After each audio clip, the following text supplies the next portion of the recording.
तो साथियों, आइए हम बात कर लेते हैं इतिहास के विभाजन के बारे में। तो जैसा कि बात करते हैं, पिछली वाली क्लास हमारी कट चुकी थी क्योंकि क्या हुआ था कि लाइट के जाने की वजह से क्या हुआ था, सारी चीजें ऑफ हो गई थी और इसकी वजह से वीडियो बीच में ही रुक गई थी। इसलिए हमारी मैराथन क्लास कंप्लीट नहीं हो पाई थी। तो लेकिन आज हम पूरी मैराथन क्लास को जरूर कंप्लीट करेंगे। लेकिन क्लास शुरू करने से पहले मैं एक और बात कहना चाहूंगा, जो लोग नए हैं वे क्या करें, चैनल को जरूर सब्सक्राइब कर लें और जो लोग पुराने हैं वे क्या करें, दूसरों को भी शेयर कर दें। देखिए, जिस तरह से मैं इतिहास को पढ़ा रहा हूं, अगर आप लोगों ने पूरे इतिहास को अच्छे तरीके से पढ़ लिया और समझ लिया तो मैं गारंटी लेता हूं कि आपके एक भी प्रश्न आपके एग्जाम में गलत नहीं होंगे। तो दोस्तों, आइए अब प्रारंभ करते हैं बिना किसी और बात की चर्चा करते हुए, सीधा आते हैं अपने टॉपिक पर। जैसा कि बात करते हैं, हम बात करने वाले हैं इतिहास के विभाजन के बारे में। किसके बारे में हम बात करने वाले हैं? तो इतिहास के विभाजन के बारे में। तो आइए हम जान लेते हैं इतिहास को कितने भागों में बांटा गया है। देखिए, इतिहास के बारे में बात करते हैं तो इतिहास को 3 भागों में बांटा गया है। तो इतिहास को कितने भागों में बांटा गया है दोस्तों? तो इतिहास को 3 भागों में बांटा गया है। सबसे पहली बात कर लेते हैं दोस्तों। तो सबसे पहली बात कर लेते हैं तो प्रागैतिहासिक काल की बात की जाती है। तो सबसे पहली बात कर लेते हैं तो सबसे पहला काल कौन सा माना जाता है? तो प्रागैतिहासिक काल माना जाता है। दूसरे काल के बारे में बात करते हैं तो दूसरा काल कौन सा है? तो आद्य ऐतिहासिक काल की बात करते हैं। तो दूसरा काल कौन सा हो जाता है दोस्तों? आद्य ऐतिहासिक काल हो जाता है। तीसरे काल की बात कर लेते हैं तो ऐतिहासिक काल हो जाता है। तो तीसरा काल कौन सा है दोस्तों? तो ऐतिहासिक काल है। अब आइए एक बार थोड़ा सा इसको अंग्रेजी में जान लेते हैं ताकि हमें और जल्दी समझ में आ जाए। देखिए, अगर हम बात करें प्रागैतिहासिक काल के बारे में बात करते हैं तो इसे अंग्रेजी में क्या कहा जाता है? इसे अंग्रेजी में कहा जाता है प्री हिस्ट्री पीरियड कहा जाता है। तो इसे अंग्रेजी में क्या कहा जाता है? तो प्री हिस्ट्री पीरियड कहा जाता है। दूसरी बात कर लेते हैं, आद्य ऐतिहासिक काल की बात करते हैं तो इसे प्रोटो हिस्ट्री पीरियड कहा जाता है। तीसरी बात करते हैं, ऐतिहासिक काल की बात करते हैं तो इसे क्या कहा जाता है? हिस्टोरिकल पीरियड कहा जाता है। तो साथियों, आइए हम सबसे पहले समझ लेते हैं प्रागैतिहासिक काल के बारे में। देखिए, प्रागैतिहासिक काल उस काल को कहा गया है जिस समय किसी भी तरह के लिखित प्रमाण या लिखित साक्ष्य हमें नहीं मिलते हैं। उस काल को क्या कहा गया है दोस्तों? उस काल को क्या कहा गया है? प्रागैतिहासिक काल कहा गया है। अर्थात कहने का मतलब यह है कि प्रागैतिहासिक काल के समय में जो इतिहास लिखा गया है वो किन आधारों पर लिखा गया है? तो अनुमानों के आधार पर या अनुमान के आधार पर इतिहास को लिखा गया है। क्योंकि किसी भी तरह से हमें लिखित साक्ष्य नहीं मिलता है। क्यों नहीं मिलता है? क्योंकि अगर आप देखें तो उस समय जो मानव रह रहे थे वे खुद आदि मानव जिंदगी जी रहे थे, वे खुद शिकारी जीवन जी रहे थे, वे खुद आखेटक जिंदगी जी रहे थे। तो जब उन्हें खुद पहनने ओढ़ने खाने पीने की खुद जानकारी नहीं थी तो कहां से वे लिखना पढ़ना जानेंगे? तो जिसकी वजह से क्या है कि अगर आप देखें तो कहीं ना कहीं हमें लिखित प्रमाण कुछ भी नहीं मिलता है। तो इसलिए दोस्तों, इस काल को क्या कहा गया है? तो प्रागैतिहासिक काल कहा गया है। क्या कहा गया है? इस काल को प्रागैतिहासिक काल कहा गया है। जैसा कि बात करते हैं, पाषाण काल का जो इतिहास है दोस्तों, वो प्रागैतिहासिक काल के अंतर्गत ही आएगा। पाषाण काल से तात्पर्य हो जाता है, पाषाण का मतलब हो जाता है दोस्तों पत्थर हो जाता है, और काल का मतलब हो जाता है समय। यानी कि जब पत्थरों का समय था, पत्थरों से मानव क्या कर रहा था? औजार बना रहा था। उन्हीं औजारों से वो शिकार वगैरह कर रहा था और हर तरह के कार्य कर रहा था। तो इसलिए इस काल को क्या कहा गया दोस्तों? पाषाण काल कहा गया है। और पाषाण काल के समय में मानव को लिखने पढ़ने की जानकारी नहीं थी, या अर्थात कह सकते हैं पढ़ने लिखने की किसी भी तरह की जानकारी नहीं थी, क्योंकि वे लोग खुद शिकारी जीवन जीते थे। और साथ ही साथ अगर आप देखें तो वे लोग क्या करते थे? जो पेड़ पौधे में फल वगैरह प्राप्त होते, कंदमूल वगैरह प्राप्त होते थे, उन्हीं का वे लोग सेवन करते थे और उसी से अपना जीवन यापन करते थे। साथ ही साथ अगर आप देखें तो पेड़ के जो पत्ते होते थे उनके कपड़े बनाकर वे लोग पहनते थे। और जो शिकार करते थे, शिकार करके कच्चा मांस खाते थे। और कच्चे मांस के साथ साथ क्या होता था कि जो जानवर होते थे उनकी खाल को कपड़ा पहनकर, उसकी कपड़ा बनाकर पहनकर पहनते सॉरी कपड़ा बनाकर पहनते थे, जिसकी वजह से वे अपना जीवन जी रहे थे। गुफाओं में अपना जीवन यापन कर रहे थे। कुछ लोग सड़क की बात करते हैं, सड़कों सॉरी कुछ लोगों की बात करते हैं, पेड़ों की बात करते हैं, तो पेड़ों पर बैठकर अपना जीवन यापन करते थे। कुल मिलाकर अगर आप देखें तो उन लोगों का जो जीवन रहा है कहीं ना कहीं एक तरह से आदि मानव का जीवन रहा है, जिसकी वजह से इस समय किसी भी तरह से कोई लिखित प्रमाण नहीं मिलता है। साथ ही साथ अगर आप देखें तो इस समय का जो इतिहास लिखा गया किन आधारों पर लिखा गया, तो ध्यान रखिएगा इस समय का जो इतिहास लिखा गया है वो अनुमानों के आधार पर या अनुमान के आधार पर इस समय का इतिहास लिखा गया है। आइए अब हम दूसरे काल के बारे में बात कर लेते हैं। तो दूसरा काल हमारा कौन सा है दोस्तों? आद्य ऐतिहासिक काल है, यानी कि बात करते हैं प्रोटो हिस्ट्री पीरियड के बारे में। आइए हम बात करते हैं। देखिए, प्रोटो हिस्ट्री पीरियड के बारे में हम बात करते हैं दोस्तों, तो इस समय अगर आप देखें तो लिखित प्रमाण तो हमें मिलता है, लेकिन क्या होता है उनका लिखा गया या उनकी उनके द्वारा जो भी बातें लिखी जाती थी उसको हम लोग नहीं समझ पाए। अर्थात कहने का मतलब ये है कि हमारे जो इतिहासकार रहे हैं दोस्तों, वे लोग इसके बारे में नहीं जान पाते हैं, यानी कि उनके लिखने का क्या तात्पर्य रहा है। तो इस काल को क्या कहा गया है दोस्तों? आद्य ऐतिहासिक काल। कहने का मतलब ये है कि उनके लिखने के तौर तरीके हमारे समझ में नहीं आए, यानी कि हमारे इतिहासकारों को समझ में नहीं आया। जैसा कि वे लोग क्या करते थे, वे लोग चित्र बनाते थे, यानी कि उनकी जो अभिव्यक्ति हुआ करते थे, वे अपने बातों को कैसे एक्सप्रेस करते थे, तो भाव चित्रात्मक के माध्यम से जो उनके फीलिंग्स आती थी उसका चित्र बनाकर वे लोग क्या करते थे, अपनी बात को रखते थे। यानी कि कह सकते हैं कि अपनी फीलिंग को कैसे दर्शाते थे, तो चित्रों के माध्यम से अपनी फीलिंग को दर्शाते थे। तो हमें नहीं पता था कि वे इसलिए किस लिए कौन सा चित्र बना रहे हैं, तो हमारे इतिहासकारों को नहीं पता चल पाया कि आखिर इनका कहने का क्या तात्पर्य रहा होगा उस समय। तो ऐसे में अगर आप देखें तो एग्जाम्पल के तौर पर आप देख सकते हैं, सिंधु घाटी सभ्यता की बात करते हैं दोस्तों, सिंधु घाटी सभ्यता की बात करते हैं, तो इस सभ्यता में यदि आप देखें तो लोगों को पढ़ने लिखने की तो जानकारी थी, यानी कि इन यहाँ के जो लोग थे, इस सभ्यता के जो लोग थे, वे लिखना पढ़ना तो कहीं ना कहीं जानते थे, लेकिन उनकी लिखाई पढ़ाई हमारे इतिहासकारों को समझ में नहीं आई दोस्तों। ये बातें आप जरूर ध्यान रखिएगा, भूलिएगा नहीं। तो इस समय का इतिहास कैसे लिखा गया होगा या लिखा गया है, तो इस समय का जो इतिहास लिखा गया है वो अगर आप देखें तो पूरा तात्विक साक्ष्यों के आधार पर लिखा गया है। किसके माध्यम से? तो पूरा तात्विक की बात करते हैं तो पूरा तात्विक, एक मिनट, तो पूरा तात्विक साक्ष्यों के आधार पर इस समय इतिहास लिखा गया। तो पूरा तात्विक का मतलब हो जाता है उत्खनन के माध्यम से जो भी खुदाई करने पर जो भी हमें प्राप्त हुए, मिट्टी के बर्तन, कांसे के बर्तन, तांबे के बर्तन या अन्य तमाम तरह के जो धातुओं से कोई भी चीजें हमें प्राप्त हुई, तो इससे हमें पता चला कि यहाँ पर मानव इस तरह से जीवन जी रहा था या इस तरह के मानव रह रहे थे। तो कहीं ना कहीं इस समय का जो इतिहास लिखा गया है वो लिखित साक्ष्यों के आधार पर नहीं, ना तो अनुमान के आधार पर, बल्कि पूरा तात्विक साक्ष्यों के आधार पर इस समय का इतिहास लिखा गया। और प्रागैतिहासिक काल में जो इतिहास लिखा गया या प्रागैतिहासिक काल के समय का जो इतिहास लिखा गया वो किन आधारों पर लिखा गया है, तो अनुमानों के आधार पर लिखा गया या अनुमान के आधार पर इतिहास लिखा गया दोस्तों। मुझे लगता है कि मेरी बातें आप लोगों तक पहुंच चुकी हैं और आप लोग मेरी बात को समझ गए होंगे। चलिए अब नेक्स्ट बात करते हैं कि ऐतिहासिक काल के बारे में बात कर लेते हैं। किसके बारे में? तो ऐतिहासिक काल के बारे में बात कर लेते हैं, हिस्ट्री पीरियड के बारे में बात करते हैं या हिस्टोरिकल पीरियड के बारे में बात करते हैं। तो इस समय हमें लिखित प्रमाण उपलब्ध होता है और उनकी लिखी गई बातें हमें समझ में भी आती है। अर्थात कहने का मतलब ये है कि इस समय जो हमें, इस समय का जो एक तरह से इतिहास होता है, इस समय जो भी हमें साक्ष्य प्राप्त हुए हैं वे लिखित प्रमाण मिले हैं, यानी कि लिखित साक्ष्य प्राप्त हुए हैं और उनकी लिखाई पढ़ाई हमारे इतिहासकारों को समझ में भी आई और जिसके वजह से हमारे इतिहासकारों ने इस समय का इतिहास बहुत ही बेहतर तरीके से लिखा है। और जो ऐतिहासिक काल है ना, इसके बारे में बात करते हैं तो ऐतिहासिक काल की बात करते हैं तो यह अब तक का माना जाता है, ठीक है। इसमें बात करते हैं 6ठी शताब्दी से लेकर अब तक की बात कर लेते हैं।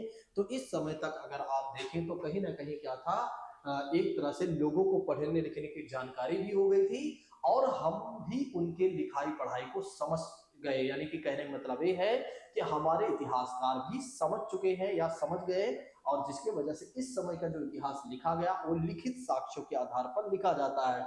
जैसा कि बात करते हैं 16 महाजनपदों के बाद का जो काल माना गया हो वो कहीं ना कहीं अगर आप देखें तो आता है ऐतिहासिक काल में आता है, क्योंकि इस समय लोगों को पढ़ने लिखने की जानकारी भी थी और उनके द्वारा जो भी बातें लिखी गई उसको हमारे इतिहासकार एक तरह से पढ़ भी लिए, समझ भी लिए और लिखित साक्ष्यों के आधार पर उन लोगों ने क्या किया, इतिहास को लिखा भी दोस्तों। अब हम बात करते हैं कि प्रागैतिहासिक काल को भी कितने भागों में बांटा गया है। देखिए, अगर हम बात करें तो प्रागैतिहासिक काल के बारे में बात करें या बात करते हैं तो इसको भी तीन भागों में बांटा गया है। एक तो पुरा पाषाण काल की बात करते हैं, दूसरा है मध्य पाषाण काल की बात करते हैं, और तीसरी बात करते हैं साथियों तो नव पाषाण काल की बात करते हैं। ठीक है, इस कलर से आप देखेंगे तो इस कलर से जितनी भी चीजें आपको देखने को मिलेंगी अभी, ठीक है, तो आपको पूरा पाषाण काल की सारी चीजें देखने को मिलेंगी। तो आइए हम पूरा पाषाण काल के बारे में थोड़ा सा जानते हैं। जैसा कि बात करते हैं कि इस सभ्यता के बारे में अगर आप देखें या इस सभ्यता की संस्कृति की बात करते हैं तो इसके अवशेषों के बारे में 1866 में ब्रूस फुट महोदय ने इसकी खोज किया था। ठीक है, तो ये बात याद रखना चाहें तो आप रख सकते हैं। और पूरा पाषाण काल भी आगे चलकर तीन भागों में बढ़ जाता है। एक तो निम्न पूरा पाषाण काल की बात करते हैं, दूसरा है मध्य पूरा पाषाण काल की बात करते हैं, और तीसरी बात करते हैं साथियों उच्च पूरा पाषाण काल की बात करते हैं। तो पूरा पाषाण काल भी तीन भागों में बढ़ जाता है। एक तो पहली बात करते हैं निम्न पूरा पाषाण काल, दूसरा है मध्य पूरा पाषाण काल, तीसरा है नव पाषाण काल, सॉरी तीसरा है उच्च पूरा पाषाण काल की बात करते हैं। देखिए, ये देखिए पत्थरों से पाषाण काल में क्या हुआ, मानव हाथ से कुल्हाड़ी कैसे बना रहा है। ठीक है, तो आप देख सकते हैं औजार वगैरह मानव क्या कर रहा है, एक तरह से बना रहा है। तो आइए हम सारी चीजों को समझते हैं। सबसे पहले हम बात कर लेते हैं साथियों निम्न पूरा पाषाण काल के बारे में। एक मिनट, हाँ ठीक है, दिखाई दे रहा होगा आपको। निम्न पूरा पाषाण काल की बात करते हैं तो ये जो आपको वर्तमान में इसके स्थल देखने को मिलेंगे साथियों, तो जैसे कि पाकिस्तान के सोहन घाटी की बात करते हैं, तो पाकिस्तान के सोहन घाटी की बात करते हैं, महाराष्ट्र की बात करते हैं, तो इन क्षेत्रों में हमें निम्न पूरा पाषाण काल के साक्ष्य मिले हुए हैं। तो ऐसे में अगर आप देखें तो इस समय के जो लोग थे कुल्हाड़ी या एक तरह से अगर आप देखें तो हस्त कुठार की बात करते हैं, जिसे हैंड एक्स की बात करते हैं, जिसे हैंड एक्स के नाम से भी जाना जाता है, और खंडक या गड़ासा का प्रयोग करते थे। तो इस समय के लोग क्या करते थे कि एक तरह से पत्थरों से ही, पत्थरों का ही इस्तेमाल करके कुल्हाड़ी या गड़ासा वगैरह का इस्तेमाल, गड़ासा वगैरह बनाते थे और उसी का इस्तेमाल करते थे पेड़ पौधों को काटने में, या कह सकते हैं कि शिकार वगैरह को करने में इसका इस्तेमाल करते रहे होंगे। भारत में अगर आप देखते हैं तो प्राचीन कुठारा जो एक तरह से अगर आप देखें या हैंड एक्स की बात करते हैं, हस्त कुठारा की बात करते हैं, तो ये कहां से प्राप्त हुआ है, तो दोस्तों सोहन घाटी से प्राप्त हुआ है। उत्तर प्रदेश के बेलन घाटी के लोहदा नाला से क्या है, पशु की हड्डी से बनी एक मूर्ति भी प्राप्त हुई है। तो ये बातें भी आप ध्यान रखिएगा कि उत्तर प्रदेश के बेलन घाटी की बात करते हैं तो बेलन घाटी के लोहदा नाला की बात करते हैं, तो यहाँ से पशु की हड्डी से बनी एक मूर्ति भी प्राप्त हुई है। मध्य प्रदेश के हथनौरा की बात करते हैं, यहाँ से हाथी का सबसे पुराना जीवाश्म प्राप्त हुआ है। तो मध्य प्रदेश की बात करते हैं दोस्तों, तो मध्य प्रदेश के हथनौरा से हाथी के सबसे पुराना जीवाश्म प्राप्त हुआ है। नेक्स्ट बात करते हैं, अब आइए बात कर लेते हैं मध्यपुरा पाषाण काल के बारे में। देखिए, मध्यपुरा पाषाण काल की बात करते हैं तो इस समय जो औजार होते हैं कहीं ना कहीं छोटे होते हैं, या कह सकते हैं सल्क से निर्मित होने लगे थे, इसलिए या सल्क जिसे फलक भी कहा गया है, तो इस संस्कृत को फलक संस्कृत के नाम से भी जाना गया है दोस्तों। इस समय अगर आप देखें तो आधुनिक मानव की बात करते हैं, होमो सैपियंस का आगमन हो चुका था। तो आपकी एग्जामिनेशन में प्रश्न ये पूछा जा सकता है किस समय एक तरह से आधुनिक मानव की बात करते हैं, जिसका नाम वैज्ञानिक नाम है होमो सैपियंस की बात करते हैं, तो इसका आगमन कब शुरू हुआ था। अगर आपकी एग्जामिनेशन में प्रश्न ये पूछा जाए कि भैया ये बता दीजिए कि जो होमो सैपियंस है, यानी कि जो हमारा नाम वैज्ञानिक नेम की बात करते हैं, जो हम सभी लोग हैं, हमारा आगमन कब होता है, अर्थात कह सकते हैं कि हम कब थोड़ा थोड़ा ठीक ठाक होने लगते हैं, तो अगर आप देखें तो हम मध्यपुरा पाषाण काल में ठीक ठाक थोड़ा से हो जाते हैं, तब हमारा वैज्ञानिक नेम क्या रख दिया जाता है, होमो सैपियंस रख दिया जाता है, याद रखिएगा। यहाँ पर सबसे महत्वपूर्ण पॉइंट है, इस बिंदु को आप लोग ध्यान रखिएगा कि मध्य प्रदेश के भीमबेटका की गुफाओं से विभिन्न कालों की चित्रकारी भी देखने को मिली है दोस्तों। तो ये बातें भी ध्यान रखिएगा, मध्य प्रदेश में एक गुफा है भीमबेटका। कई बार हमारे एग्जामिनेशन में प्रश्न ये बन चुका है कि महोदय ये बता दीजिए कि भीमबेटका हमें कहाँ मिला हुआ है। तो भीमबेटका की बात करते हैं तो भीमबेटका हमें कहाँ मिलता है, तो मध्य प्रदेश में मिलता है। आइए अब हम बात कर लेते हैं उच्च पुरा पाषाण काल के बारे में। तो आपने देखा कि हमने आपको बताया पुरा पाषाण काल के बारे में बताया कि निम्न पुरा पाषाण काल, मध्य पुरा पाषाण काल और उच्च पुरा पाषाण काल। ये हम तीनों को समझ लिया, दो को हमने समझ लिया, अब हम तीसरे को जल्दी समझ लेते हैं। तो ऐसे में अगर आप देखें तो चित्रों में भैंस, हाथी, बाघ, गैंडे, सुअर आदि के भी चित्र देखने को मिले हैं इस काल में। तो इस काल में अगर आप देखें तो कहीं ना कहीं क्या है कि मानव का जो दिमाग है वो थोड़ा से विकसित की या विकास की अवस्था में बढ़ते जा रहा है। अर्थात ये कह सकते हैं कि मानव कहीं ना कहीं अब धीरे धीरे बढ़ते जा रहा है। आप देख सकते हैं यहाँ पर चित्र देखने को मिलते हैं, यानी कि भैंस के चित्र बनाना, हाथी के चित्र बनाना, बाघ के चित्र बनाना या इन जानवरों को चित्र बनाना अपने आप में एक बहुत बड़ा परिवर्तन माना जाता है। तो अगर आप देखें तो इस समय मानव का जो एक तरह से परिवर्तन रहा है या मानव की जो एक तरह से उनके जीवन में जो बदलाव आया है वो वाकई में काफी ठीक ठाक आया हुआ। याद करिए एक समय था जब मानव आदि मानव जिंदगी जी रहा था, जब शिकारी जीवन जी रहा था, और आगे चलकर वही मानव होमो सैपियंस कहलाता है। ठीक है, यानी कि हम सब लोगों का आगमन हो जाता है। अब धीरे धीरे हम इतना आगे आ चुके हैं कि हम एक तरह से तमाम जानवरों के चित्र भी बनाने लगे हैं। अर्थात कहने का मतलब ये है जिस तरह के जानवरों को देखते हैं उस जानवर को हम अपने दिमाग में सेट कर लेते हैं और बैठकर पत्थरों पर ही अपना एक तरह से दिमाग लगाते हैं और उनका चित्र बनाते हैं। अपने आप में बहुत बड़ा परिवर्तन होता है, अपने आप में बहुत बड़ी सोचने वाली बात हो जाती है कि वाकई में अद्भुत दुनिया में हम प्रवेश कर रहे हैं धीरे धीरे।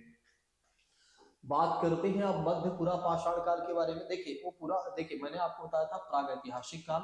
प्रागैतिहासिक काल में तीन बातें हमने बताया था, फिर उसके बाद मैंने आपको बताया था कि मध्य पाषाण काल है। ठीक है, तो मध्य पाषाण काल के बारे में आइए हम समझ लेते हैं।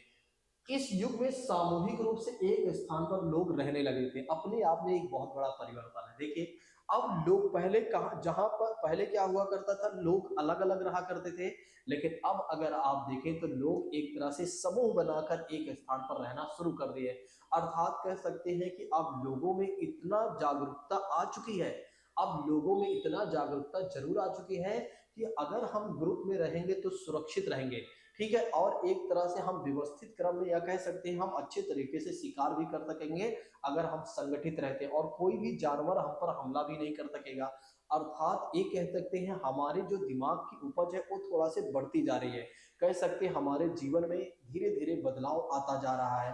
ठीक है, अब हम ग्रुप में रहना थोड़ा से शुरू कर दिए, लेकिन अगर आप देखें तो समय समय पर परिवर्तन इसमें करते रहते थे। ठीक है, इस युग में लोग पहाड़ों की गुफाओं में भी रहने लगे थे। अर्थात कह सकते हैं कि एक समय था कि जब लोग पेड़ों पर रहा करते थे और उनको ये नहीं, झाड़ियों में रहा करते थे, उन्हें ये नहीं पता था हमें रहना कहाँ चाहिए, बस जहां मिल जाता था वहीं सो जाते थे। लेकिन अब कहीं ना कहीं अपने सुरक्षा के दृष्टिकोण से क्या कर रहे हैं लोग, अब ये लोग क्या करते हैं, गुफाओं में रहना शुरू कर देते हैं। तो अपने आप में एक बड़ा परिवर्तन, ये तो आप समझ ही रहे होंगे। इस समय अगर इनका भोजन देखा जाए तो जानवरों का मांस था, वो तो स्टार्टिंग में भी था, और वे शिकार के द्वारा प्राप्त करते थे। तो इस समय भी अभी तक तो हमारा जो भोजन है, अभी तक हमारा भोजन वही है जो पहले से चला रहा है, क्योंकि अभी हमें इतना दिमाग नहीं आ गया है कि हाँ हम एक तरह से चाउमीन बर्गर खाना शुरू कर दें। अभी हमें इतना दिमाग नहीं आ चुका है, तो अभी हम वहीं पर हैं जहां पर थे, लेकिन हाँ कहीं ना कहीं थोड़ा बहुत सुधार देखने को हमें मिला है। अर्थात ये कह सकते हैं सुधार की दुनिया में या परिवर्तन की दुनिया में हम प्रवेश कर चुके हैं और अभी हम प्रवेश करते जा रहे हैं। चलिए नेक्स्ट बात करते हैं, या परिवर्तन लाते जा रहे हैं। इस काल में मानव केवल पशुओं का शिकार ही नहीं करता था। देखिए इस काल में मानव केवल पशुओं का ही शिकार नहीं करता था, बल्कि पशुओं को पालने भी लगा था। मतलब अब हमें इतना दिमाग तो आ ही चुका था कि हम पशुओं का शिकार ही नहीं करेंगे, बल्कि साथ ही साथ हम क्या करेंगे, उनको पालन, उनका पालना भी शुरू करेंगे, ताकि जब हम पशुओं को पालेंगे तो उसमें और भी पशु जन्म लेंगे, तो उससे क्या होगा, हमें भोजन मिलने लगेगा। अर्थात ये कह सकते हैं कि हम पशुओं को इसलिए पालने लगे थे ताकि उनसे दूसरे जानवर पैदा हो, मतलब या एक तरह प्रजनन के माध्यम से अ, अन्य पशु जन्म ले, और इससे क्या हो गया, हमें भोजन के रूप में चीजें मिलने लगे। ठीक है, और पालतू पशु में गाय, बैल, भेड़, बकरी, भैंस, घोड़े आदि प्रमुख हो चुके थे। अर्थात ये कह सकते हैं कि कहीं ना कहीं हमारे जीवन में एक बड़ा बदलाव देखने को मिलने लगा है। तो हमारे पूर्वजों के जीवन में अगर आप देखें तो कैसे कैसे दिन आए थे और कैसे कैसे हमारा विकास हुआ था। आज हम ऑनलाइन की दुनिया में हैं, एक समय था हमें कुछ भी नहीं पता था, अब तो आप समझ ही गए होंगे। इसलिए अपने ऊपर अहंकार करना बंद कर दीजिए। आप कुछ भी नहीं है, आप कुछ भी नहीं है। एक बार आप अपने आप को देखिए आईने में और सोचिए कि मैं कौन हूँ और मेरा क्या अस्तित्व है। तो आपको खुद पता चल जाएगा मैं कुछ नहीं हूँ और मेरा कुछ भी अस्तित्व नहीं है। ठीक है, अगर आप बड़ी से बड़े परिवर्तन की ओर देखते हैं या बड़ी से बड़ी चीजों को देखते हैं तो उसमें आप कुछ भी नहीं है। जैसे कहा जाता है कि एक तरह से ब्रह्मांड के सामने एक ग्रह कुछ भी नहीं है।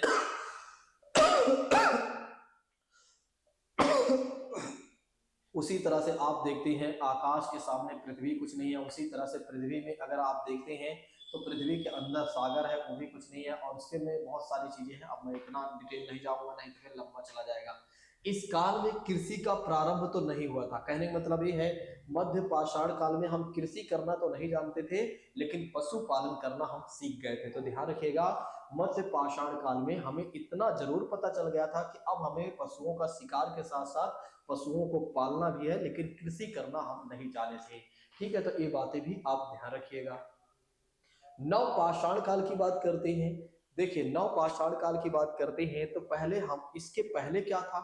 नव पाषाण काल के पहले तो आपको पता है लोग शिकारी जीवन जिया करते थे और उनका जीवन स्थायी नहीं था, अस्थायी हुआ करता था। लेकिन यहाँ पर बहुत बड़ा परिवर्तन आता है दोस्तों, वो है स्थायी जीवन। यानी कि कह सकते हैं अब हमारा स्थायी घर होगा।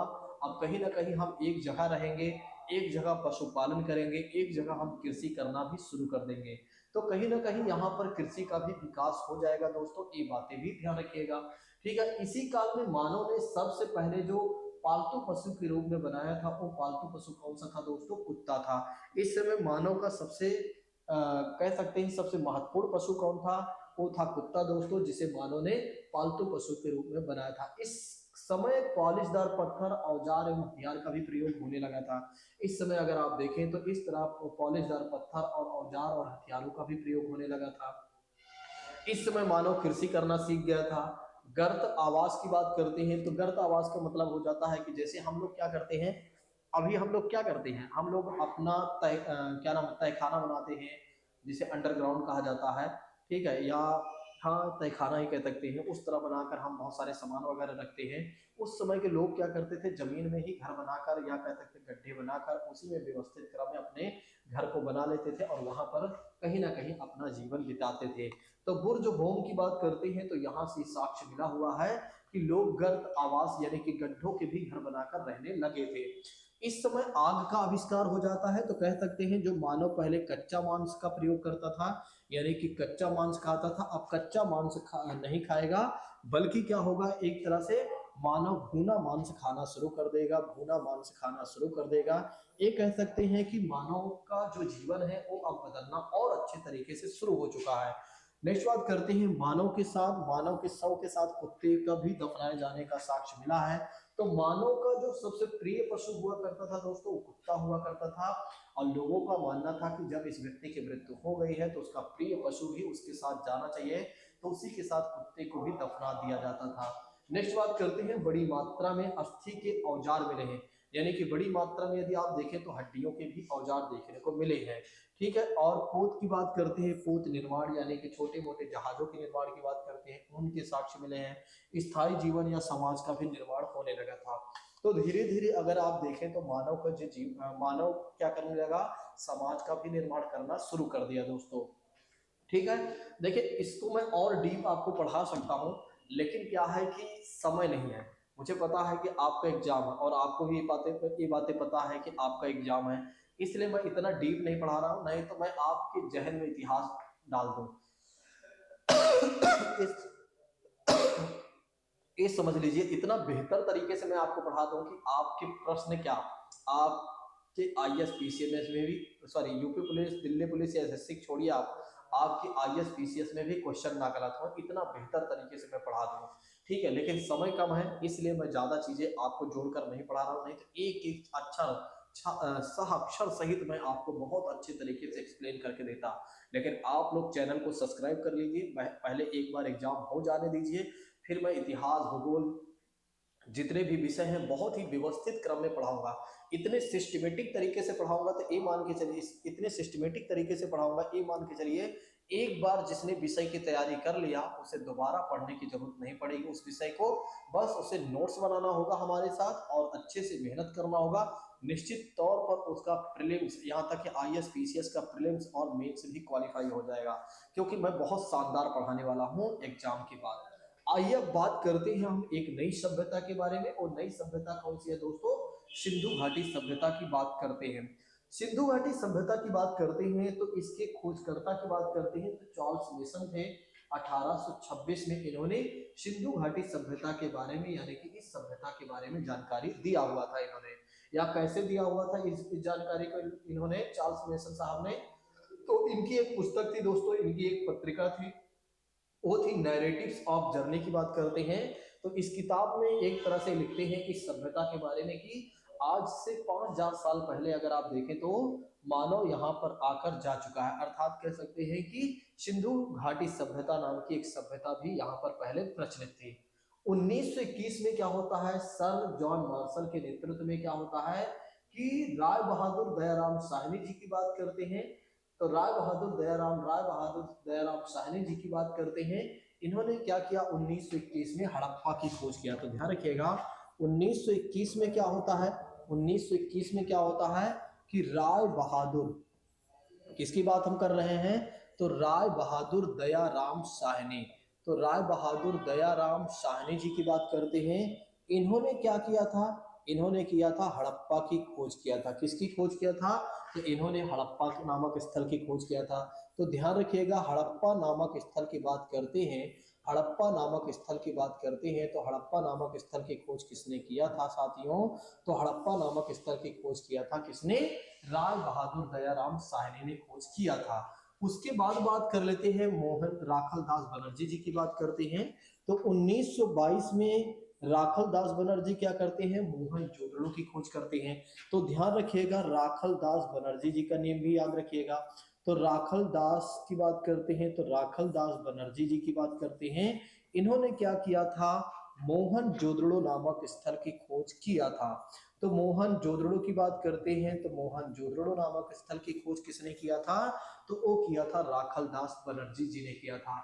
आपके एग्जामिनेशन में प्रश्न जरूर बनता है कि ये बता दीजिए कि हड़प्पा नामक स्थल की खोज कब और किसने किया था?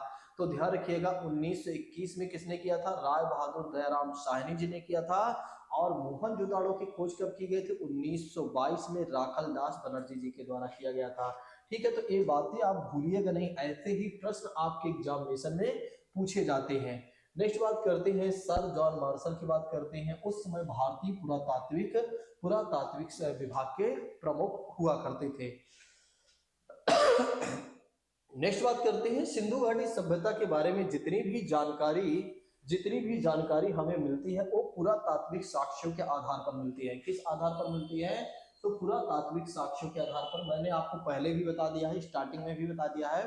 पुरातात्विक से तात्पर्य हो जाता है साथियों, पुरातात्विक से तात्पर्य हो जाता है कि हमें जो जानकारी मिली हुई है वो उत्खनन के माध्यम से, खुदाई के माध्यम से हमें ये जानकारी मिली हुई है। इस सभ्यता के बारे में कोई लिखित जानकारी तो नहीं मिलती है, वो मैंने स्टार्टिंग में ही बता दिया है। और इसलिए अलग अलग खोजकर्ता अलग अलग इसके काल का निर्धारण करते हैं। लेकिन हमें कौन से बारे में जानना है? हमें सिर्फ इतना याद रखना है कि कार्बन डेटिंग पद्धति जो है, ये जो कार्बन डेटिंग पद्धति है, इसके द्वारा जो काल का निर्धारण किया जाता है या किया गया है उसी को हमें ध्यान रखना है। या इसके द्वारा जो किया जाता है वो ज्यादातर सत्य होता है, क्योंकि क्या होता है ये पद्धति हमें ये बताती है कि कौन सी चीज कितनी पुरानी है, क्योंकि एक तरह से ये पद्धति है, ये साइंस की देन है। तो हमारे पास कार्बन डेटिंग पद्धति है जिसके माध्यम से हमें ये पता चलता है सिंधु घाटी सभ्यता का जो काल माना गया है 2350 से लेकर 1750 माना गया है। तो आप याद रखिएगा, ठीक है, क्योंकि आपके एग्जामिनेशन में कई बार क्वेश्चन आता है। ठीक, चलिए आगे बढ़ते हैं। आइए हम बात कर लेते हैं कि सिंधु घाटी सभ्यता का नाम कैसे सिंधु घाटी सभ्यता पड़ जाता है, मतलब इस सभ्यता को क्यों सिंधु घाटी सभ्यता कहा गया है। ठीक है, और भी इसके तो नाम हो सकते थे, और भी तो इसका नाम हो सकता था, सॉरी, और भी इसके नाम हो सकते थे। तो आखिर सिंधु घाटी सभ्यता ही नाम क्यों रखा गया, या और इसके अन्य नाम कौन कौन से हैं, आइए हम समझते हैं। दरअसल अगर आप देखें तो जितने भी हमें प्रारंभिक स्थल मिले हुए हैं, यानी कि कह सकते हैं स्थल का मतलब हो जाता है साइट्स, यानी कि जो भी हमें एक तरह से जगह मिले हुए हैं वो अगर आप देखें तो सिंधु नदी और जो उसकी सहायक नदियां थी उनके आसपास हमें बहुत सारे स्टार्टिंग के स्थल मिले हुए हैं, और जिसके वजह से हम इस सभ्यता को क्या कहते हैं, सिंधु सभ्यता कहते हैं या सिंधु घाटी सभ्यता कहते हैं। तो सिंधु नदी के किनारे या सिंधु नदी के जो सहायक नदियां हैं उसकी उससे सॉरी हाँ उसके सहायक नदियों की बात करते हैं, तो उसी के आसपास बहुत सारे स्थल प्राप्त हुए हैं, और जिसकी वजह से हम इस सभ्यता को किस नाम से जानते हैं, तो सिंधु घाटी सभ्यता के नाम से जानते हैं। लेकिन ये भी बताया जाता है कि कुछ स्थल सरस्वती नदी के किनारे भी मिले हुए हैं। कुछ स्थल की बात करते हैं जो सरस्वती नदी के किनारे भी मिले हुए हैं, और जिसकी वजह से इस सभ्यता को किस और नाम से जाना गया है, तो सिंधु सभ्यता के नाम से सिंधु सरस्वती सभ्यता के नाम से भी जाना गया है। तो ध्यान रखिएगा, सिंधु घाटी सभ्यता का नाम केवल सिंधु घाटी सभ्यता नहीं है, बल्कि सिंधु सरस्वती सभ्यता भी इसे कहा गया है, क्योंकि सरस्वती नदी के किनारे भी कुछ स्थल मिले हुए हैं, या कह सकते हैं कुछ साइट्स प्राप्त हुई हैं, जिसकी वजह से इसका एक नाम ये भी है। लेकिन एक और बात मैं आपको बता देता हूं, इस सभ्यता का नाम हड़प्पा सभ्यता भी रखा गया है। क्यों रखा गया है? क्योंकि सबसे पहले इस सभ्यता के सबसे पहले जो साक्ष्य मिले हैं, सबसे पहले जो साक्ष्य मिले हैं दोस्तों, वो मिले हैं हड़प्पा नामक स्थल से प्राप्त हुए हैं। तो सबसे पहले जो साक्ष्य या जानकारी मिली हुई है वो हड़प्पा नामक स्थल से प्राप्त हुई है, और जिसकी वजह से इस सभ्यता को हड़प्पा सभ्यता के नाम से भी जाना जाता है। बहुत सारे लोग सोचते हैं हड़प्पा सभ्यता अलग है, सिंधु घाटी सभ्यता अलग है, सिंधु सरस्वती सभ्यता अलग है। नहीं, तीनों ही बातें एक ही हैं, बस आपको कंफ्यूज होने की जरूरत नहीं है। तो आप जरूर ध्यान रखिएगा, हड़प्पा सभ्यता क्यों कहा गया है, क्योंकि ज्यादातर या कह सकते हैं स्टार्टिंग के जो स्थल मिले हैं, ठीक है, यानी कि कह सकते हैं सबसे पहले जो स्थल प्राप्त हुए हैं या कुछ साक्ष्य मिले हुए हैं, वो हड़प्पा नामक स्थल या यहाँ से कुछ अवशेष मिले हुए हैं, जिसकी वजह से क्या कहा गया है, इसे हड़प्पा सभ्यता भी कहा गया है। तो मुझे लगता है कि मेरी बातें आप तक पहुंच चुकी होंगी और आप लोग मेरी बात को समझ गए होंगे।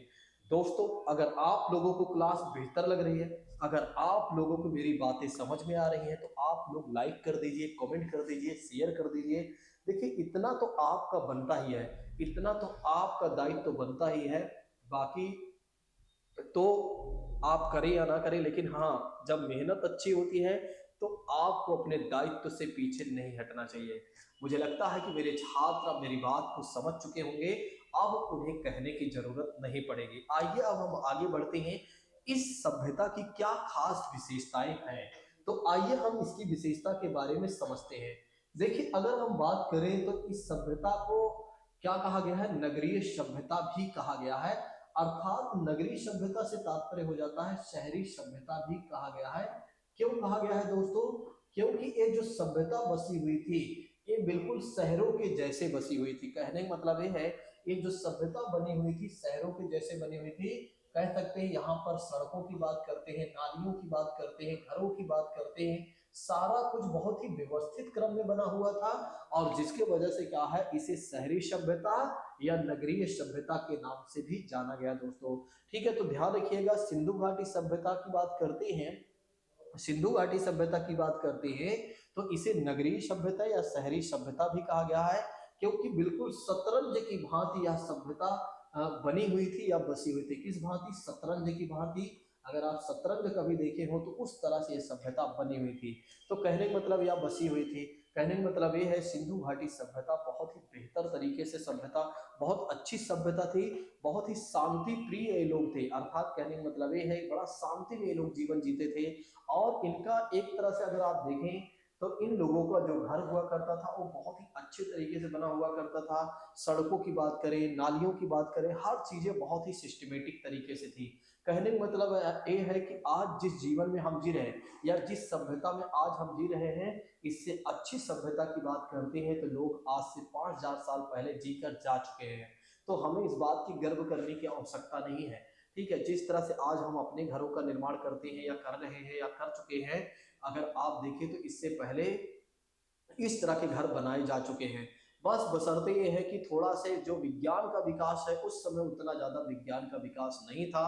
ठीक है, लेकिन हाँ, विज्ञान का विकास भले ही नहीं था, लेकिन लोगों का जो जीवन था वो बहुत बेहतर था। आज तो आप जानते हैं विज्ञान का विकास भले ही हो चुका है, आज विज्ञान ने हमें बहुत कुछ भले ही दे दिया है, लेकिन कहीं ना कहीं अगर आप देखें तो विज्ञान ने हमें क्या किया, अपनों से अपनों को अलग कर दिया। ठीक है, आप तो जानते ही हैं कि अब क्या होता है, हमारा जीवन जो है बिल्कुल सिकुड़ता जा रहा है और हमारा जीवन बिल्कुल सिकुड़ कर रह चुका है। फोनों और मोबाइलों की बात करते हैं, लैपटॉपों की बात करते हैं, बस इतने ही सीमा रह चुकी है।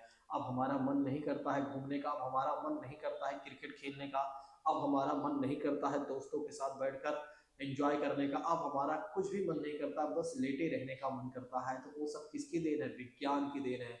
क्योंकि विज्ञान ने जितना हमारे हमको सरल बनाई, उतना ही कहीं ना कहीं हम सरल होते गए और हम आलसी होते गए।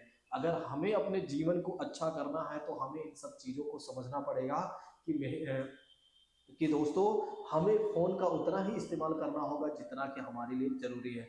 हमें अपनी लाइफ को बेहतर तरीके से जीना होगा और उसके लिए हमें क्या करना पड़ेगा? खेलना भी होगा, कूदना भी होगा और दोस्तों के साथ एंजॉय भी करना होगा, कमाना भी होगा, माता-पिता के साथ बैठकर थोड़ा-सा समय भी देना पड़ेगा, हर तरह की चीज़ें हमें करनी होगी। अगर हम हर चीज़ों को समझ जाते हैं अभी तो हमारे लिए बेहतर होगा, अगर आज नहीं समझे तो एक न एक दिन हमें समझना ही पड़ेगा। तो साथियों मेरा मानना ये है कि जीवन को बिल्कुल मत सिकोड़ो, बस जितना हो सके अपनी लाइफ को आगे बढ़ाओ, फैलाओ और अच्छे से जियो।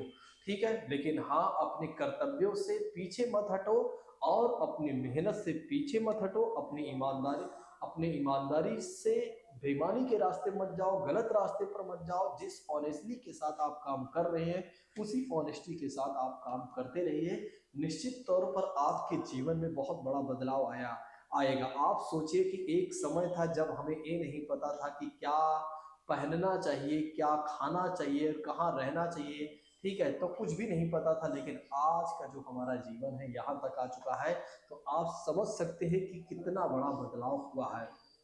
ठीक है, आइए अब हम आगे बढ़ते हैं इसी सभ्यता के बारे में। अगर आप देखें तो मानव के द्वारा सबसे पहली धातु जो खोज की गई थी वो की गई थी दोस्तों, तांबा। तो मानव के द्वारा सबसे पहली धातु जो खोज की गई थी वो कौन सी थी? तो ध्यान रखिएगा, तांबा। तो आपकी एग्जामिनेशन में कई बार प्रश्न ये पूछा जाता है कि हमारे द्वारा या मानव के द्वारा सबसे पहली धातु कौन सी खोज की गई थी? तो तांबा की बात करते हैं। ये जो सिंधु घाटी सभ्यता के लोग थे ना, एक दूसरे सभ्यता से व्यापार भी किया करते थे। जैसे सुमेरियन सभ्यता की बात करते हैं तो सुमेरियन सभ्यता, जिसे मेसोपोटामिया सभ्यता के नाम से जानते हैं, इस सभ्यता से बहुत कुछ ये लोग मंगाते थे और यहाँ से कुछ बहुत सी चीजें भेजते भी थे। और ये लोग क्या करते थे? टिन जैसे धातु को भी मंगाना शुरू कर दिए थे, क्योंकि इन्हें तांबा का इस्तेमाल पहले से जानते थे। और जब इन्हें टिन मिल जाता है दोस्तों, जब इन्हें टिन मिल जाता है तो तांबा और टिन मिलाकर एक नई धातु विकसित कर देते हैं। और वो नई धातु कौन सी होती है? तो कांसा होती है। जब ये नई धातु विकसित कर देते हैं तो उस समय के काल को क्या कहा गया है? कांस्य युगीन सभ्यता कहा गया। अर्थात कहने का मतलब ये है, जब तांबा और टिन मिलाकर एक नई धातु ये लोग बना लेते हैं तो उस समय को क्या कहा जाता है? कांस्य युगीन सभ्यता कहा जाता है, क्योंकि ये लोग कांसे का प्रयोग करने लगते हैं। जब तांबा और साथ ही साथ पत्थर का ये लोग इस्तेमाल करते थे, जब तांबा और पत्थर का इस्तेमाल करते थे तो उस काल को क्या कहा गया है? ताम्र पाषाण काल कहा गया। उस समय के काल को क्या कहा गया है? ताम्र पाषाण काल कहा गया है। ठीक है, सिंधु सभ्यता में अगर आप देखें तो लिखित साक्ष्य मिले हैं और जिसकी वजह से इस सभ्यता को आदि ऐतिहासिक काल की सभ्यता भी कहा गया है। ये तो हमने स्टार्टिंग में ही बता दिया है, मुझे नहीं लगता है ज्यादा समय लेना चाहिए। इस सभ्यता की खुदाई से भी कोई ऐसा औजार तो नहीं मिला हुआ है कि हाँ ये लोग युद्ध में इस्तेमाल करते रहे होंगे। तो इससे हमें ये पता चल जाता है, इससे हमें ये पता चलता है कि ये लोग बड़ी ही शांति प्रिय जीवन जी रहे थे। अर्थात कह सकते हैं कि बड़ा ही एक तरह से व्यवस्थित क्रम में अपना जीवन जी रहे थे। मतलब किसी से ज्यादा कोई मतलब नहीं हुआ करता था और सभी आपस में हंसते बोलते खेलते कुल मिलाकर अपने जीवन को अच्छे तरीके से चला रहे थे। ना किसी के लिए किसी के प्रति कोई ईर्ष्या थी, ना द्वेष था, ना गलत भावनाएं थी, सब कुछ बेहतर था। मतलब लोगों में सोच बड़ी अच्छी रही होगी कह सकती हैं। तो इसकी वजह से कहीं भी युद्ध के साक्ष्य नहीं मिलते हैं। तो युद्ध के जब कहीं पर साक्ष्य नहीं मिलते हैं साथियों, तो ऐसे में अगर आप देखें तो एक शांति प्रिय सभ्यता कहीं ना कहीं थी दोस्तों।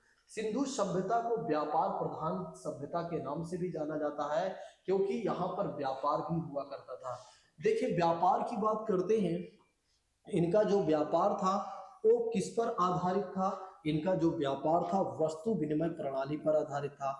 तो किस पर आधारित था? वस्तु विनिमय प्रणाली की बात करते हैं, वस्तु विनिमय की बात करते हैं, सॉरी दोस्तों, चलिए वस्तु विनिमय प्रणाली की बात करते हैं, जिसे कहा जाता है बार्टर सिस्टम कहा जाता है। क्या कहा जाता है? बार्टर सिस्टम कहा जाता है। तो बार्टर सिस्टम में क्या हो जाता है? वस्तु विनिमय प्रणाली में क्या हो जाता है कि वस्तुओं का अदला बदली करना। कहने का मतलब ये है कि जिसके पास चावल गेहूं जो भी है एक दूसरे से बदल कर ये लोग क्या करते थे? अपना व्यापार किया करते थे। सिंधु घाटी सभ्यता का जो क्षेत्र रहा है दोस्तों बहुत ही विस्तृत रहा है, जिसकी वजह से इस सभ्यता को विस्तृत सभ्यता के नाम से भी जाना गया है। नेक्स्ट बात करते हैं सिंधु घाटी सभ्यता में अन्य महत्वपूर्ण जानकारी के तौर पर देखें तो हीलर ने हड़प्पा को सुमेरियन सभ्यता का उपनिवेश भी कहा था। जॉन मार्शल ने सिंधु घाटी सभ्यता का सिंधु घाटी शब्द का प्रयोग पहले किया था। सिंधु घाटी सभ्यता की जो लिपि थी वो चित्रात्मक थी। ये बातें आप ध्यान रखिएगा, चित्रात्मक थी यानी चित्र वगैरह ये लोग बनाते थे। इनकी जो लिपि थी दाई से बाई थी, और हमारी लिपि कौन सी है? बाई से दाई वाली। तो ध्यान रखिएगा हम बायां से दायां लिखते हैं और ये लोग क्या करते थे? दायां से बायां लिखते थे। ठीक है, ये बात याद रखिएगा। इनका जो मुख्य फसल हुआ करते थे गेहूं और जौ की बात करते हैं, इनकी मुख्य फसलें हुआ करती थी। तो साथियों आइए हम आगे बढ़ते हैं इसी के साथ। एक मिनट थोड़ा सा मैं ये चेक कर लेता हूँ कि इस समय घड़ी में टाइम क्या हुए हैं।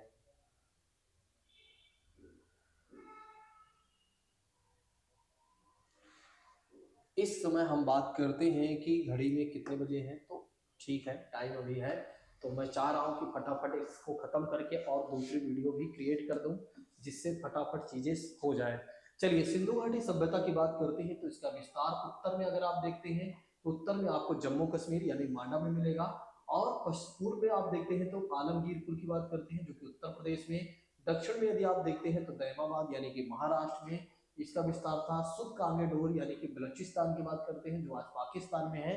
तो यहाँ पर इन जगहों की बात करते हैं तो यहाँ तक एक तरह से यह सभ्यता फैले हुई थी। तो आप ध्यान रखिएगा आपके एग्जामिनेशन में क्वेश्चन पूछा जाता है कि इस सभ्यता का विस्तार कहाँ से लेकर कहाँ तक था। ये बातें याद रखिएगा। और इसकी कब खोज की गई इसकी स्क्रीनशॉट ले लीजिए, आप लोग थोड़ा से पढ़ लीजिएगा। ठीक है, थोड़ा से एक बार अपने आप को कष्ट दे दीजिएगा, अपने आप से पढ़ लीजिएगा, जिससे हमारा समय यहाँ पर व्यतीत ना हो। ठीक है, इसको भी आप स्क्रीनशॉट ले लीजिए जिससे आपको सारी चीजें पता चल जाए। चलिए आगे बढ़ते हैं। आइए हम थोड़ा सा हड़प्पा के बारे में जान लेते हैं। हड़प्पा नामक स्थल के बारे में बात करते हैं तो यह वर्तमान के पाकिस्तान के पंजाब प्रांत के मांटगोमरी जिले में रावी नदी के तट पर स्थित है। तो ध्यान रखिएगा किस नदी के तट पर स्थित है? तो वो है रावी नदी के तट की बात करते हैं। इसका जो आकार रहा है या इसका विस्तार त्रिभुजाकार रहा है इसका विस्तार। तो इस समय इस सभ्यता का नगर नियोजन या नगर नियोजन जो था आयताकार के रूप में था, यानी कि कह सकते हैं जो शहर बसा हुआ था वो आयताकार में था। यहाँ से स्वास्तिक चिन्ह का साक्ष्य मिला हुआ है। स्वास्तिक चिन्ह से तात्पर्य हो जाता है शुभ और लाभ वाला चित्र यहाँ पर मिला हुआ है, ये याद रखिएगा। ठीक है, तो हड़प्पा नामक स्थल की बात करते हैं, यहाँ से हमें स्वास्तिक चिन्ह भी मिला हुआ है। यहाँ से अगर आप देखें तो इस सभ्यता में मोहरों का प्रयोग हुआ करता था। किसका प्रयोग हुआ करता था? जो मोहर हुआ करते थे उसका प्रयोग हुआ करता था। और उस मोहर पर श्रृंगी पशु का चित्र मिला हुआ है, यानी कि जिस पशु के सींग होते थे उसका चित्र मिला हुआ है। ये कह सकते हैं वृषभ यानी कि बैल की बात कर सकते हैं, तो बैल का चित्र मिला हुआ है। ये बातें याद रखिएगा। हड़प्पा सभ्यता का सर्वाधिक स्थल गुजरात में खोजे गए हैं, यानी कि सभ्यता का ज्यादातर जो स्थल है वो सब वहां पर खोजे गए हैं गुजरात में। आइए हम बात करते हैं इसी के साथ मोहनजोदड़ो के बारे में, थोड़ा से फटाफट हम जानेंगे। मोहनजोदड़ो की बात करते हैं साथियों तो इसका शाब्दिक अर्थ हो जाता है मुर्दों का टीला, यानी कि मृतकों का टीला इसे कहा गया है। मृतकों के टीला से तात्पर्य ये हो जाता है कि यहाँ पर बहुत सारे मानव के नर कंकाल पाए हुए हैं, और जिसकी वजह से क्या है साथियों, जिसकी वजह से क्या है इसे मृतकों का टीला कहा गया है। नर्तकी की एक कांस्य मूर्ति मोहनजोदड़ो से ही मिली है। तो आप देख सकते हैं नर्तकी की एक कांस्य मूर्ति मिली है मोहनजोदड़ो से। यहाँ की सबसे बड़ी इमारत जो है अन्नागार मिली हुई है दोस्तों, ये आप ध्यान रखिएगा, पूछा जाता है। यहाँ से सबसे बड़ी जो इमारत मिली हुई है वो अन्नागार मिली हुई है। मोहनजोदड़ो से ही अगर आप देखते हैं तो यहाँ एक प्रमुख कह सकते हैं बृहद स्नानागार भी मिला हुआ है, या स्नानागार का एक प्रमुख स्मारक भी मिला हुआ है। स्नानागार से तात्पर्य हो जाता है कि नहाने का एक स्थान हुआ करता था। ठीक है, तो इस तरह की चीजें भी मिली हुई हैं जिसका उपयोग ये लोग जब कोई धार्मिक अनुष्ठान हुआ करता था या कोई धार्मिक चीजें हुआ करती तब ये लोग उसमें नहाते थे। ठीक है, इसके बारे में अगर आप ध्यान रखते हैं कितना लंबा 11.88 मीटर लंबा था, 7.01 मीटर चौड़ा था और 2.43 मीटर गहरा था ये। आइए इसी के साथ हम आगे बढ़ लेते हैं। तो मोहनजोदड़ो से ही एक सील पर 3 मुख वाले देवता यानी पशुपति की मूर्ति मिली है। ये वाला क्वेश्चन बहुत बार आ चुका है कि पशुपति की मूर्ति कहाँ से मिली है। तो ध्यान रखिएगा, पशुपति की जो मूर्ति मिली है वो कहाँ से मिली है, तो मोहनजोदड़ो की बात करते हैं। तो मोहनजोदड़ो की बात करते हैं, तो मोहनजोदड़ो की बात करते हैं तो यहाँ से पशुपति की मूर्ति मिली हुई है। आपके एग्जामिनेशन में यहाँ से प्रश्न बनता है। और इसके चारों ओर अगर आप देखते हैं तो भैंस, गैंडा, चीता और हथियार हाथी की बात करते हैं, ये आपको देखने को मिल जाते हैं। तो इसके चारों ओर की बात करते हैं, भैंस की बात करते हैं, गैंडा और चीता और हाथी की बात करते हैं, तो ये सब सारी चीजें यहाँ देखने को मिल जाती हैं। आइए हम बात करते हैं कालीबंगा के बारे में। तो कालीबंगा की बात करते हैं तो इसका शाब्दिक अर्थ हो जाता है काले रंग की चूड़ियां। काले रंग की चूड़ियों से तात्पर्य हो जाता है यहाँ पर जुते हुए खेत के साक्ष्य मिले हैं और जो एक तरह से जुताई हुई है वो आड़ी तिरछी हुई है, जो कि बिल्कुल बहुत कह सकते हैं चूड़ियों की तरह या गुलाई में हुई है, और जिसकी वजह से या मिट्टी काली भी यहाँ मिली हुई है और जिसकी वजह से इसे क्या कहा गया है, काले रंग की चूड़ियां कहा गया है। कालीबंगा की बात करते हैं साथियों तो ये आपको मिलेगा राजस्थान में मिलेगा ये जगह अभी वर्तमान में। तो राजस्थान के कहाँ पर, हनुमानगढ़ जिले में मिलेगा। और एक नदी है घग्गर नदी, तो घग्गर नदी के आसपास यह क्षेत्र आपको अभी देखने को मिल जाएगा। आइए हम बात करते हैं इसी के साथ आगे की कहानी में क्या होता है। तो अलंकृत ईंटों के भी साक्ष्य मिले हुए हैं, यानी कि ईंटों पर थोड़ी सी डिजाइन वगैरह भी मिली हुई है। और यहाँ से यहाँ के घर जो है कच्ची ईंटों से बने हुए मिले हैं। तो ध्यान रखिएगा यहाँ के जो घर हुआ करते थे वे कच्ची ईंटों से भी मिले हुए हैं, यानी कि कच्ची ईंटों के बने हुए मिले हैं। यहाँ से अग्निकुंड के भी अवशेष मिले हैं। अग्निकुंड से तात्पर्य ये हो जाता है दोस्तों, जैसे आज हम यज्ञ और हवन करते हैं तो अग्नि मतलब एक कुंड बना लेते हैं छोटा से, उसी तरह से उस समय भी अग्निकुंड मिले हुए हैं। ठीक है, तो ध्यान रखिएगा जैसे आज हमारा यज्ञ होता है तो एक कुंड बना लिया जाता है ना, उसमें लकड़ियां वगैरह डालकर हम हवन करते हैं, वैसे ही अगर आप देखें तो यहाँ पर भी एक तरह से अग्निकुंड मिले हुए हैं। कपास की खेती के प्रमाण सबसे पहले अगर आप देखेंगे तो इस सभ्यता में, अगर आपसे पूछा जाता है कि किस सभ्यता में कपास की खेती के साक्ष्य मिले हैं तो आप बताएंगे सिंधु घाटी सभ्यता में। अगर आपसे पूछा जाता है कि महोदय ये बता दीजिए कि कौन सा सिंधु घाटी सभ्यता में कौन से स्थल से मिला हुआ है, तो आप बताएंगे कालीबंगा। क्या बताएंगे, कालीबंगा से कपास की खेती के साक्ष्य मिले हैं। इसे यूनानियों ने सिंडन कहा है, तो ध्यान रखिएगा। यहाँ से मिट्टी के मोहरे मृदभांड के भी साक्ष्य मिले हैं। मृदभांड का तात्पर्य हो जाता है मिट्टी के बर्तन भी यहाँ से मिले हुए हैं, यानी कि ये लोग क्या किया करते थे, एक तरह से मिट्टी के भी बर्तन बनाया करते थे। कालीबंगा का जो प्रमुख पालतू पशु था वो था कुत्ता था। कालीबंगा और मोहनजोदड़ो से अगर आप देखें तो यहाँ से कुछ मोहरे प्राप्त हुई हैं और जहां पर पशु बलि के भी साक्ष्य मिले हैं। तो ध्यान रखिएगा कालीबंगा और मोहनजोदड़ो से ये प्राप्त होता है, जानकारी हमें मिलती है कि पशुओं की भी बलि दी जाती रही है, यानी कि कह सकते हैं ईश्वर वगैरह को खुश करने के लिए ये लोग क्या करते थे, पशु की भी बलि दिया करते थे या देते रहे होंगे। कालीबंगा, लोथल, सुरकोटदा की बात करते हैं, सुरकोटदा की बात करते हैं तो सिंधु समय में घोड़े के अस्थि पंजर मिले हैं। तो घोड़े के अस्थि पंजर कहाँ से मिले हैं, कालीबंगा, लोथल, सुरकोटदा की बात करते हैं। सिंधु सभ्यता, कालीबंगा सिंधु सभ्यता का एक ऐसा स्थल है जिसका निचला शहर भी किले से घिरा हुआ करता था। यहाँ पर समकोण दिशा में जुते हुए खेत के भी साक्ष्य मिले हैं। तो जुताई के जो साक्ष्य मिले हैं खेत के वो यहीं से मिले हैं, कालीबंगा से ही है, ध्यान रखिएगा। अग्निकुंड का साक्ष्य कालीबंगा और लोथल दोनों से प्राप्त हुआ है। कुछ इंपॉर्टेंट महत्वपूर्ण बिंदु हैं, इन पर देख लेते हैं। लोथल और रंगपुर से हमें क्या मिला हुआ है, धान की खेती के साक्ष्य मिले हैं। तो ध्यान रखिएगा यहाँ से क्वेश्चन पूछा जा सकता है कि धान के भूसी के साक्ष्य कहाँ से मिले हुए हैं, तो धान की खेती की बात करते हैं तो लोथल और कालीबंगा रंगपुर की बात करते हैं। ये दोनों ही जगह गुजरात में आपको मिलेंगे। ठीक है, तो दोनों ही जगह की बात करते हैं तो गुजरात में मिलेंगे। सिंधु सभ्यता के लोग मिठास के लिए क्या करते थे, शहद का प्रयोग करते थे, याद रखिएगा। ये लोग शहद का भी इस्तेमाल किया करते थे ताकि उन्हें थोड़ा से चाशनी मिल जाए, यानी मीठा मिल जाए। कालीबंगा से जुते हुए खेत के साक्ष्य, नक्काशीदार ईंटों का भी प्रयोग, यानी ईंटों में कहीं ना कहीं डिजाइन देखने मिली है। ठीक है, और मनके बनाने के कारखाने की बात करते हैं और चनहुदड़ों की बात करते हैं, लोथल की बात करते हैं, यहाँ से मिले हैं। चनहुदड़ो के बारे में ध्यान रखिएगा।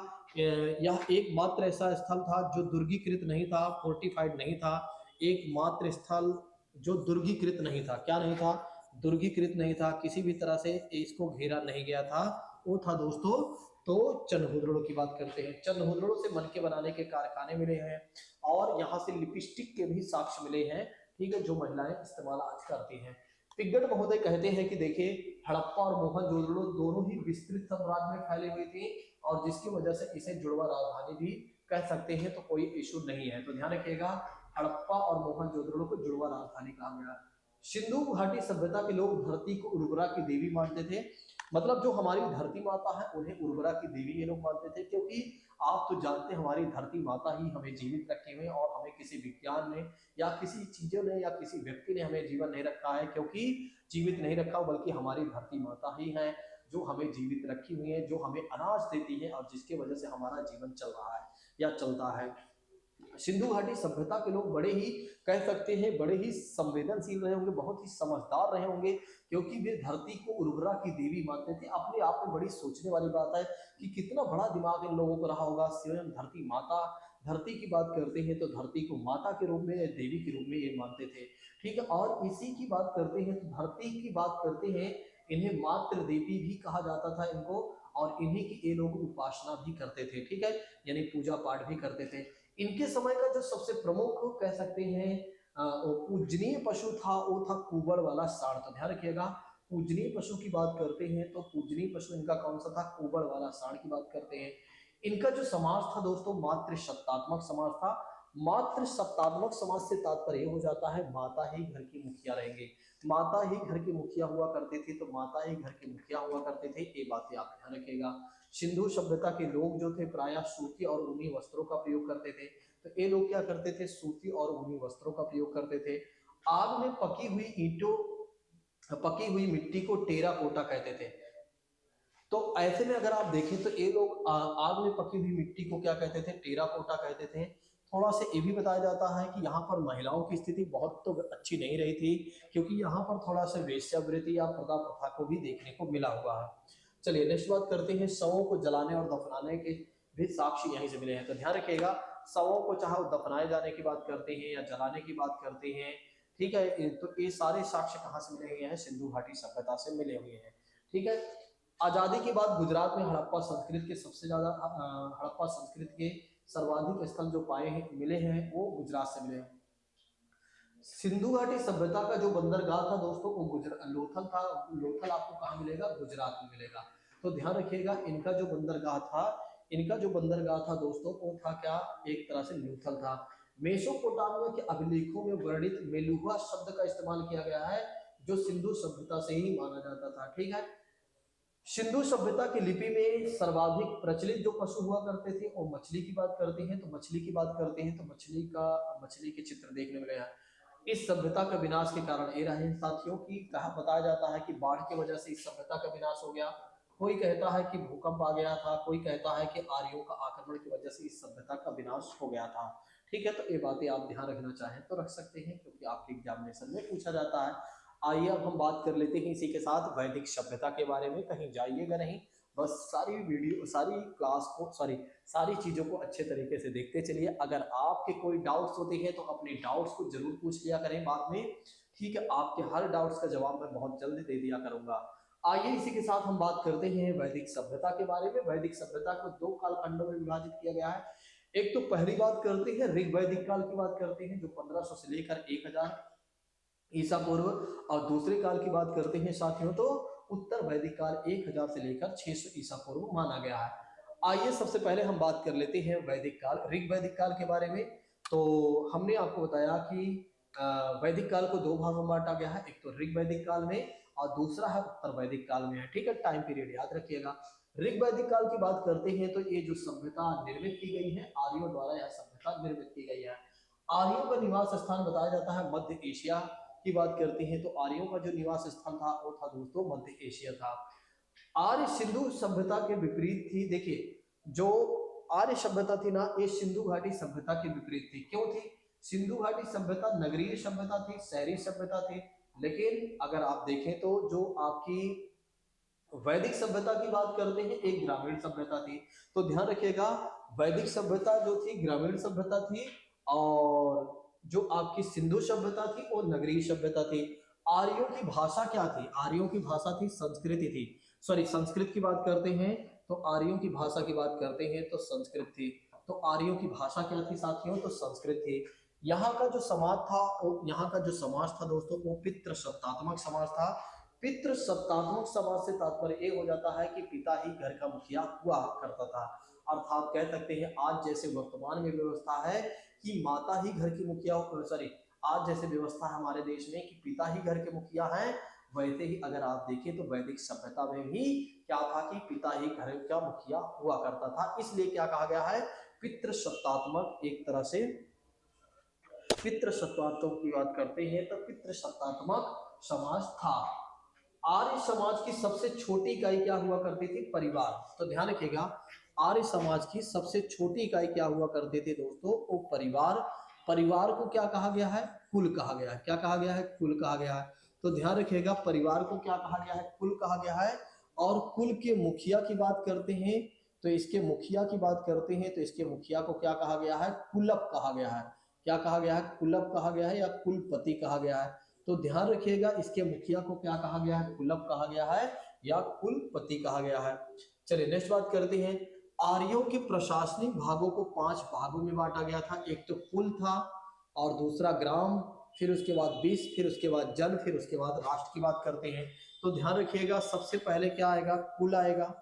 कुल के बाद ग्राम आएगा। याद रखिएगा इस क्रम को, एक क्रम आता है। ग्राम की बात करते हैं, ग्राम के बाद विष आता है, और विष की बात करते हैं तो विष के बाद क्या आता है? जन आता है।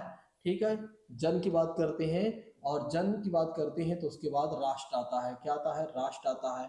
ठीक है, तो ये बातें ध्यान रखिएगा, जन या राष्ट्र को एक ही कहा गया है। ठीक है, जैसे जो गांव का मुखिया हुआ, कुल के मुखिया तो आप समझ ही गए हैं, कुलपति या कुलप कहा गया है। तो इसके मुखिया को क्या कहा गया है? कुलप या कुलपति कहा गया है। ग्राम के मुखिया को क्या कहा गया है? ग्रामणी कहा गया है। तो ग्राम के मुखिया को क्या कहा गया है? ग्रामणी कहा गया है। क्या कहा गया है? ग्रामणी की बात करते हैं। तो इसके मुखिया की बात करते हैं तो इसके मुखिया को ग्रामणी कहा गया है। विष के मुखिया को क्या कहा गया है? विषपति कहा गया है। क्या कहा गया है? विषपति कहा गया है। तो ध्यान रखिएगा, विषपति कहा गया है, इसके मुखिया को बात करते हैं।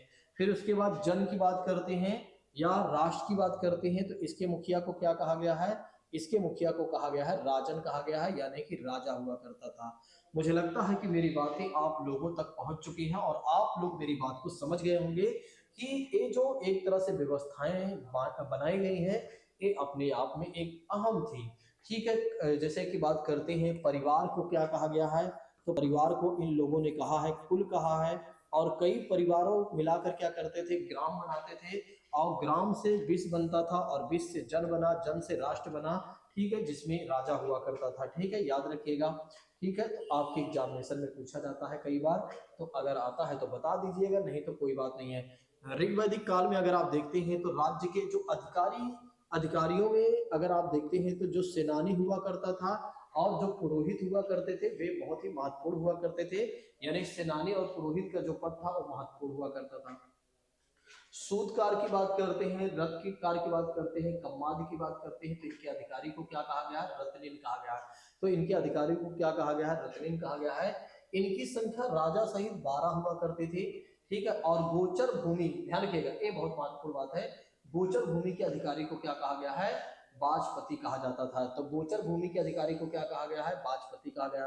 राजा को सलाह और सहायता देने के लिए सभा और समिति हुआ करती थी। क्या हुआ करती थी? सभा और समिति, ये सबसे महत्वपूर्ण पॉइंट है। ठीक है, सभा और समिति की बात करते हैं, सभा और समिति की बात करते हैं तो सभा और समिति को सलाह देने के लिए, देखिए सभा और समिति क्या करते थे? राजा को सहायता और सलाह देने के लिए सभा और समिति हुआ करती थी। जिसमें सभा की बात करते हैं, देखिए या कह सकते हैं इस समय 3 प्रमुख संस्था हुआ करते थे। मैं आपको बताता हूँ, इस समय 3 प्रमुख संस्था हुआ करते थे। एक तो पहली बात करते हैं साथियों, एक तो पहली बात करते हैं समिति की बात करते हैं, दूसरी बात करते हैं सभा की बात करते हैं, तीसरी बात करते हैं विदव की बात करते हैं। इस समय 3 प्रमुख संस्था हुआ करते थे।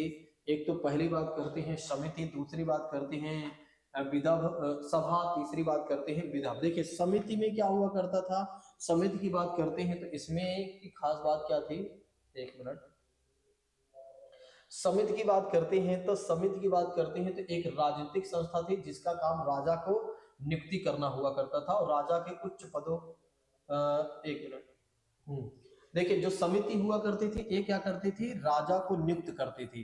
तो राजा को नियुक्त करने का काम किसका हुआ करता था, समिति का हुआ करता था।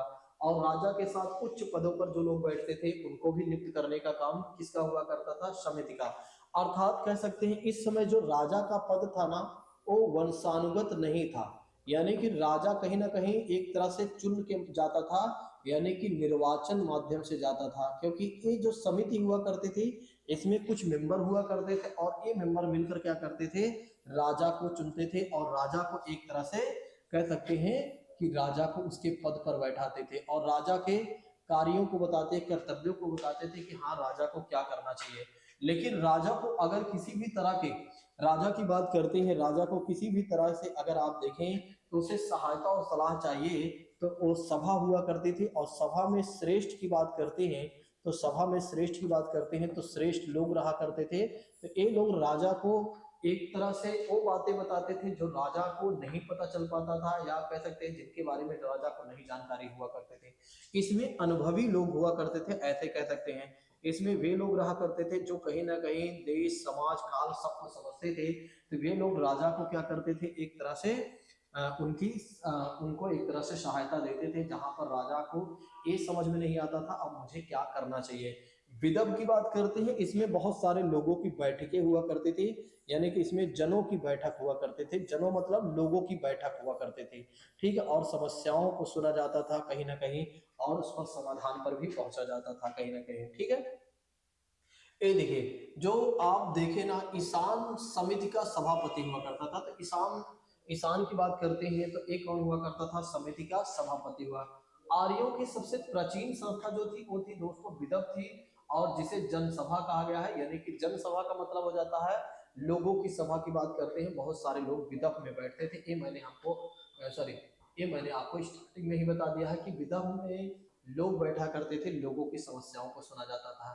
ऋग्वैदिक काल में महिलाएं भी सभा और विदव की सदस्य रहा करते थे, यानी कि कह सकते हैं राजा को सलाह देने के लिए और लोगों की समस्याओं को सुनने के लिए या समस्याओं को बताने के लिए या एक दूसरे की समस्याओं को जानने के लिए एक तरह से महिलाएं भी सदस्य हुआ करते थे। एक और बात मैं बता देता हूँ, ऋग्वैदिक काल की बात करते हैं तो इस समय महिलाओं को कहीं ना कहीं शिक्षा का भी अधिकार था। तो महिलाओं को शिक्षा का भी अधिकार था। राजा का पद वंशानुगत नहीं हुआ करता था बल्कि निर्वाचन के माध्यम से राजा जाता था। अर्थात ये कह सकते हैं राजा निरंकुश नहीं हो पाता था इस समय। तो ऋग्वैदिक काल में राजा को कंट्रोल किया जाता था। राजा कभी भी निरंकुश नहीं हो सकता था क्योंकि राजा को कंट्रोल करने के लिए समिति हुआ करती थी। तो समिति ये बात ध्यान देती थी क्योंकि समिति ही अपॉइंट करती थी राजा को, ठीक है। चलिए आगे बढ़ लेते हैं। ऋग्वेद की रचना आर्यों द्वारा किया गया था। ऋग्वेद की रचना जो है वो आर्य द्वारा की गई है, ये बात तो आप जानते हैं। ऋग्वेद में जन शब्द को 275 बार यूज किया गया है, विश्व शब्द को 170 बार, सभा शब्द को 8 बार, समिति शब्द को 9 बार यूज किया गया है। शूद्र शब्द की बात करते हैं तो इसका भी एक बार उल्लेख किया गया है। 25 नदियों के बारे में जानकारी मिलती है ऋग्वेद में, और जिसमें जो एक तरह से सबसे पवित्र नदी होती है वो होती है सरस्वती, जिसे नदी तमा कहा गया है। क्या कहा गया है, नदी तमा। नदियों में सर्वश्रेष्ठ की बात करते हैं तो इसे नदी तमा कहा गया है, ठीक है। जबकि इनमें गंगा का एक बार उल्लेख है, यमुना का 3 बार उल्लेख है। ऋग्वेद के 7वें मंडल में अगर आप देखें तो 10 राग युद्ध के बारे में बताया गया है, जो कि परशुड़ी जो आज रावी नदी है उसके तट पर बताया गया है। नेक्स्ट बात करते हैं सुदास और 10 जनों के मध्य लड़ा गया युद्ध जो हुआ करता था उसमें सुदास और 10 जनों के बीच में जो युद्ध हुआ करता, या सुदास और दासों के बीच, दस्यु की बात करते हैं, इन्हें दस्यु कहा जाता था। इनके बीच में जो युद्ध लड़ा गया उसमें सुदास जो हुआ वो विजयी हुए थे, ठीक है, विजयी हुए थे। नेक्स्ट बात करते हैं गविष्टि की बात करते हैं। गविष्टि जो था, गविष्टि शब्द गायों के लिए यूज किया जाता था। किसके लिए, गायों के लिए यूज किया जाता था, क्योंकि ये लोग क्या करते थे कि एक तरह से अगर आप देखें तो गायों के लिए युद्ध किया करते थे। तो गायों की खोज करना, गविष्टि का शाब्दिक अर्थ हो जाता है दोस्तों कि एक तरह से अगर आप देखें तो गायों की खोज करना, क्योंकि ये लोग क्या करते थे, गायों के लिए ही युद्ध किया करते थे, क्योंकि गाय से ही इन्हें बहुत सारी चीजें प्राप्त हुआ करते थे। ठीक है, तो ये बातें भी आप ध्यान रखिएगा। ऋग्वैदिक काल में पति पत्नी अपने पति के साथ यज्ञ कार्य कर सकते थे, जो कि मैंने पहले ही बता दिया है। यहाँ पर अगर आप देखें तो बाल विवाह प्रथा प्रथा का प्रचलन नहीं था, यानी कि बाल विवाह प्रथा प्रथा के बारे में कोई भी जानकारी नहीं मिलती है। इस काल में अगर कोई महिला विधवा हो जाती थी तो उसे अगर पुत्र की प्राप्ति चाहिए, या एक तरह से उसे पुत्र या पुत्री की प्राप्ति लेनी है, या वो पुत्र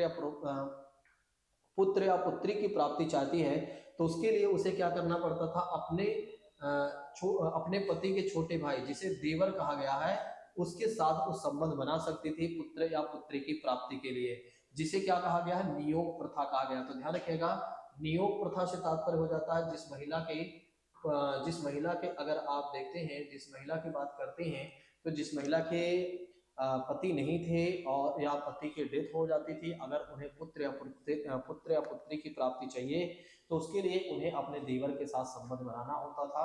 ठीक है, तो इस प्रथा को क्या कहा गया है, नियोग प्रथा कहा गया है। ठीक है, ऋग्वैदिक काल में महिलाएं को शिक्षा ग्रहण करने का अधिकार था, स्टार्टिंग में ही बता दिया। आर्यों का मनोरंजन जो था, मनोरंजन का मुख्य साधन संगीत, रथ दौड़, घुड़दौड़, ध्रुत क्रीड़ा हुआ करते थे। इनका मुख्य पेय पदार्थ की बात करते हैं, सोमरस की बात करते हैं। इनका मुख्य पदार्थ अगर आप देखें तो सोमरस हुआ करते थे। इस समय की बात करते हैं तो इस समय जो आर्यों के बारे में हम बात करते हैं, तो इस समय जो इस समय ऋग्वैदिक काल की बात करते हैं, तो इस समय जो वर्ण व्यवस्था थी दोस्तों, वो जन्म आधारित ना होकर कर्म आधारित थी। किस पर आधारित थी, तो जन्म आधारित ना होकर कर्म पर आधारित थी। अर्थात कह सकते हैं कर्म के आधार पर व्यक्ति ब्राह्मण, क्षत्रिय, वैश्य, शूद्र सब कहलाता था। ठीक है, एक ही घर में सारे मिल जाते थे, क्योंकि कर्म के आधार पर सारी चीजें हुआ करते थे। ऋग्वैदिक काल में अग्नि को मनुष्य और देवता के बीच संबंध बताया गया है, यानी कि अग्नि को बताया गया है कि अग्नि का जो संबंध है मनुष्य और देवता के बीच में है। ठीक है, आर्यों में ब्याज खाने वाले लोगों को बेकनॉट या सूदखोर कहा जाता था। ऋग्वैदिक काल में महिलाओं, जो अविवाहित महिलाएं हुआ करती थी, उन्हें अमाजु कहा गया है। तो ध्यान रखिएगा, जो अविवाहित महिलाएं हुआ करती थी उन्हें अमाजु कहा जाता था। कृषि एवं पशुपालन जो है ऋग्वैदिक काल का मुख्य व्यवसाय था। तो ध्यान रखिएगा, कृषि की बात करते हैं, एक पूछा जाता है, कृषि की बात करते हैं, या कह सकते हैं इनका मुख्य व्यवसाय क्या था, तो इनका मुख्य व्यवसाय था दोस्तों, इनका मुख्य व्यवसाय की बात करते हैं तो वो था दोस्तों एक तरह से कृषि और पशुपालन। ऋग्वैदिक काल के चतुर्थ मंडल में कृषि से संबंधित प्रक्रियाओं के बारे में भी जानकारी मिली है। इंद्र जो हुआ करते थे, इंद्र की बात करते हैं तो इंद्र को आर्यों का मुख्य देवता माना गया है, यानी इनके मुख्य देवता के रूप में अगर आप देखें तो इंद्र को माना गया है। तो इनके मुख्य देवता कौन हुआ करते थे, इंद्र की बात करते हैं तो इंद्र इनके मुख्य देवता हुआ करते थे। आइए इसी के साथ हम आगे बढ़ लेते हैं। इनका आर्यों का जो प्रिय पशु था वो था दोस्तों घोड़ा था। आर्य व्यापारी वर्ग को क्या कहा गया, आर्यों में व्यापारी वर्ग को पणि कहा जाता था, और व्यापार इनका भी वस्तु विनिमय प्रणाली पर आधारित था। यहाँ इस काल में जो अतिथि हुआ करते थे, जो मतलब गेस्ट आते थे, उन्हें क्या कहा जाता था, गोहंता कहा जाता था। तो ध्यान रखिएगा, अतिथि को क्या कहा गया, गोहंता कहा गया है।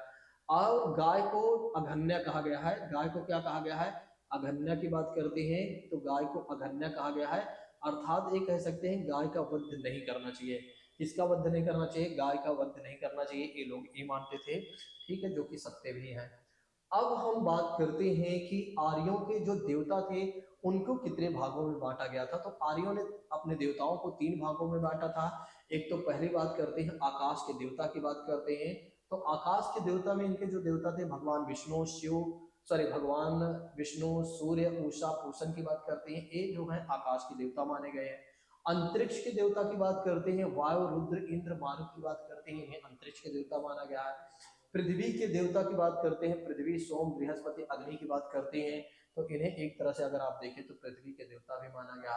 उत्तर वैदिक काल की बात कर लेते हैं। उत्तर वैदिक काल की बात करते हैं तो इस काल में यज्ञ से संबंधित कर्मकांड का शुरुआत हुआ था, यानी कि यज्ञ विधि विधान द्वारा किया जाता था। अब बात करते हैं उत्तर वैदिक काल। अभी मैं ऋग्वैदिक काल के ही फ्लो में था। अब आइए हम बात कर लेते हैं उत्तर वैदिक काल। देखिए, उत्तर वैदिक काल में बहुत सारी चीजें क्या हो जाएंगी, बदल जाएंगी, यानी कि ऋग्वैदिक काल के विपरीत आपको बहुत सारी चीजें देखने को मिलेंगी। कुछ चीजें तो मिलती जुलती मिलेंगी लेकिन ज्यादातर विपरीत चीजें मिलेंगी। जैसे मैं आपको बता देता हूँ, इस समय राजा का जो पद होता है वो वंशानुगत हो जाता है। सबसे पहली बात तो ये हो जाती है, इस समय राजा का जो पद हो जाता है वंशानुगत हो जाता है। तो ये बात याद रखिएगा। इस समय वर्ण व्यवस्था जो होती है वो जन्म आधारित हो जाती है। जन्म के आधार पर ब्राह्मण क्षत्रिय वैश्य कहलाएंगे, जिसका जहां जन्म होगा कर्म कुछ भी होगा चलेगा।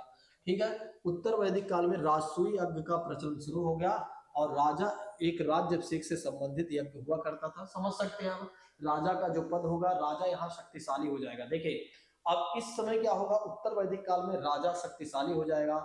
यहाँ पर स्त्रियों को जो शिक्षा, जो ऋग वैदिक काल में स्त्रियों को शिक्षा का अधिकार था, अब स्त्रियों के शिक्षा के अधिकार को छीन लिया जाएगा। अब स्त्रियां कह सकते हैं यज्ञ में हवन वगैरह नहीं कर पाएंगी जैसे पहले कर पाती थी। ठीक है, तो ध्यान रखिएगा। ऋग वैदिक काल में पशुओं का देवता पूषण थे और उत्तर वैदिक काल में शूद्रों के देवता हो गए। मतलब ये जो पूषण थे वो अगर आप देखें तो ये शूद्रों के देवता हो जाते हैं। उत्तर वैदिक काल में इंद्र के स्थान पर क्या होता है, प्रजापति को सबसे ज्यादा माना जाता है, यानी कि प्रिय देवता के रूप में। तो ध्यान रखिएगा, ऋग वैदिक काल में जहां इंद्र को प्रमुख एक तरह से माना जाता था, प्रमुख देवता के रूप में, वहीं उत्तर वैदिक काल में प्रजापति को एक तरह से सबसे प्रिय देवता के रूप में माना गया है। और इस काल में प्रजापति को सृष्टि के रचयिता और विष्णु के विश्व के रक्षक माने हैं ये लोग। तो उत्तर वैदिक काल में क्या होता है, ये लोग एक तरह से प्रजापति को इसलिए ज्यादा महत्व देते हैं, उनका मानना है कि प्रजापति ने ही सृष्टि को बनाया हुआ है या एक तरह से निर्माण किया हुआ है। ठीक है, और साथ ही साथ विष्णु जो है वो विश्व के रक्षक माने जाते हैं। ठीक है, ये बातें भी ध्यान रखिएगा। अथर्ववेद के अनुसार राष्ट्र जो है राजा के हाथों में, और राजा और देवता मिलकर उसे सुदृढ़ बनाए। अब कहा जाता है कि देखिए भैया, अथर्ववेद में इसके बारे में जानकारी दी जाती है कि उत्तर वैदिक काल में कहा जाता है कि राजा जो है एक तरह से, राजा जो है सब सर्वशक्तिमान हो है, राजा की कहना मानना चाहिए और राजाओं के साथ देवता भी मिले ताकि राष्ट्र को बेहतर तरीके से बनाया जा सके। अर्थात कह सकते हैं कि अब मन गढ़ंत कहानियां शुरू हो जाएंगी। अब लोग, जो राजा होगा अपने आप को ज्यादा महत्व देने लगेगा। जैसे बलबन के टाइम में क्या होता है कि राजा को बताया जाता है राजा जो है ईश्वर का प्रतिनिधि है और राजा की एक तरह से बात सबको मानना चाहिए, और यहाँ पर कहीं ना कहीं अपना वर्चस्व लोग स्थापित करना शुरू कर देंगे। कहने का मतलब ये है कि कुछ लोग होंगे जो क्या करेंगे, अपने वर्चस्व के लिए जो कुछ बन बढ़ेगा वो सब करना शुरू कर देंगे। गोत्र और आश्रम व्यवस्था का उल्लेख अब इस समय शुरू हो चुका है। अब यहाँ पर पहले क्या हुआ करता था, जन्म आधारित वर्ण व्यवस्था, कर्म आधारित वर्ण व्यवस्था थी, अब जन्म आधारित व्यवस्था हो गई। तो आप समझ सकते हैं अब लोगों से गोत्र पूछा जाएगा कि भैया तुम्हारा गोत्र क्या है, तुम्हारी शादी विवाह कहाँ होगी, तो ये सब सारी चीजें हो गई। लोगों के आश्रम व्यवस्था की बात करते हैं, ठीक है, कि कब कितने समय में क्या क्या करना चाहिए, ये सारी चीजें विकसित हो जाती है। गोत्र प्रथा, गोत्र विवाह इसी काल में शुरू हो जाता है और इसी काल का दिन है। गोत्र शब्द जो है, ठीक है, इसका संबंध गाय से बताया गया है। उत्तर वैदिक काल में सभा और समिति का उल्लेख मिलता है लेकिन विदव का उल्लेख नहीं मिलता। देखिए सभा और समिति होती है लेकिन विदव को एक तरह से इसकी जानकारी नहीं मिलती है, क्योंकि राजा कहीं ना कहीं शक्तिशाली हो चुका है। अब जनसभा नहीं होगी, जनसभा का काम खत्म हो चुका है। इस काल में सभा एक स्थानीय ग्रामीण संस्था बन चुकी है। इस समय अगर आप देखेंगे तो जो सभा है ना, वो केवल और केवल उसका जो सीमा है वो केवल गांव तक ही रह चुकी है। और यहाँ पर समिति की बात करते हैं, एक केंद्रीय संस्था बन गई है, क्योंकि यही समिति है जो राजा बनाती थी। ये कह सकते हैं समिति जो है अब निरंकुश हो चुकी है, अर्थात ये कह सकते हैं कि समिति जो है राजा की तरफ ही आ चुकी है। अब राजा जो कहेगा समिति भी वही करेगी। ठीक है, एक एपिसोड पड़ा हुआ है, अगर आप चाहें तो संसद टीवी पर जाकर देख सकते हैं। यही जो मैं आपको बता रहा हूँ ना, एकदम हूबहू आपको लगेगा प्रवीण सर ही यहाँ पर बता रहे हैं। ठीक है, राज्यसभा की बात करते हैं जो आज संसद टीवी है, ये सारी बातें वहां पर इसका एपिसोड बना हुआ है, या ये जो मैं आपको पढ़ा रहा हूँ इसका एपिसोड बना है। बिल्कुल जिस तरह से मैं आपको बता रहा हूँ इसी तरह से सारी कहानी वहां पर लिखी गई है। ठीक है, यह देखने को मिलेंगी, उसी तरह से दर्शाया गया है। इस समय लोगों का पालन पोषण जो है मुख्य आधार जो हो जाता है कृषि हो जाता है, पशुपालन उतना ज्यादा नहीं होगा। वर्ण व्यवस्था उत्तर वैदिक काल का ही समय माना जाता है, ये देखिए जन्म पर आधारित हो गई। और पहली बार पक्की ईंटों का प्रयोग उत्तर वैदिक काल के कौशाम्बी नगर में मिलता है, तो याद रखिएगा। उत्तर वैदिक काल में खेत जोतने के हल को सिरा और हल रेखा को क्या कहा गया है, सीता कहा गया, तो ध्यान रखिएगा। तो खेत जोतने के जो हल हुआ करता है उसे क्या कहा गया है, सिरा। ठीक है, हल को बात करते हैं, हल रेखा को क्या कहा गया? सीता कहा गया। उत्तर वैदिक काल में जो मुद्राएं थी शतमान और निष्ठुप की बात करते हैं, इस समय मुद्राएं थी। इस समय 3 आश्रम थे, एक तो ब्रह्मचर्य की बात करते हैं, दूसरा गृहस्थ की बात करते हैं, तीसरा वानप्रस्थ की बात करते हैं। अर्थात कहते हैं, कहने का मतलब ये है, इस समय बताते हैं एक व्यक्ति को पहले ब्रह्मचर्य का पालन करना चाहिए, फिर उसे गृहस्थ जीवन में प्रवेश करना चाहिए, फिर जब सारा कुछ कर ले तो वो फिर वानप्रस्थ में यानी कि मोक्ष की प्राप्ति के लिए उसे निकल जाना चाहिए। कहीं ना कहीं ये चीजें बात की जाती है। इस उत्तर वैदिक ग्रंथ छंदों के उपनिषद में ये सारी जानकारी देखने मिलती है। उत्तर वैदिक ग्रंथ में बृहदारण्यक उपनिषदों में पुनर्जन्म का भी उल्लेख मिलता है। इस समय पुनर्जन्म के बारे में कुल मिलाकर लोगों को फंसाने का सारे काम शुरू हो चुके हैं। अब राजा जो है या जो एक तरह से उच्च वर्ग के लोग होंगे जो अपने आप को श्रेष्ठ बना चुके होंगे, वे अपने आप को श्रेष्ठ बनाना शुरू कर देंगे। कहीं ना कहीं एक तरह से अगर देखा जाए तो लोग क्या करेंगे? अपना वर्चस्व स्थापित करेंगे और अपना वर्चस्व स्थापित करने के लिए जो बल पड़ेगा वो करेंगे। ठीक है, ये बात तो आप मेरी समझ ही गए होंगे। मैं क्या कहना चाह रहा हूँ कि बहुत सारे लोग क्या करते हैं कि कहीं ना कहीं ये चीजें करना शुरू कर देते हैं। भारत के प्राचीनतम दर्शन सांख्य दर्शन है, जिसमें प्रकृति का मूल कहा गया, जिसे क्या कहा गया है? प्रकृति को मूल कहा गया। ऐत्रेय ब्राह्मण में चारों वर्णों के कर्तव्यों के बारे में जानकारी मिली है कि जो एक तरह से ब्राह्मण हुआ उनके कर्तव्य क्या है। आइए अब हम बात करते हैं एक धर्म के बारे में, और यही हमारा लास्ट सेशन होगा, यानी कि लास्ट टॉपिक होगी आज का।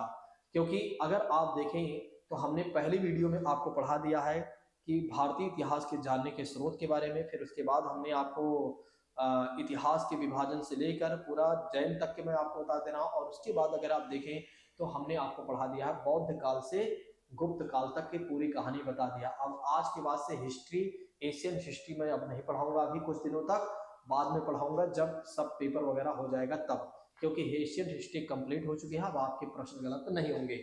आइए हम जैन धर्म के बारे में बात करते हैं। देखिए, जिस तरह से हमारे धर्म में पुजारी होते हैं, उस समय जैनों में अगर आप देखें तो तीर्थंकर होते हैं।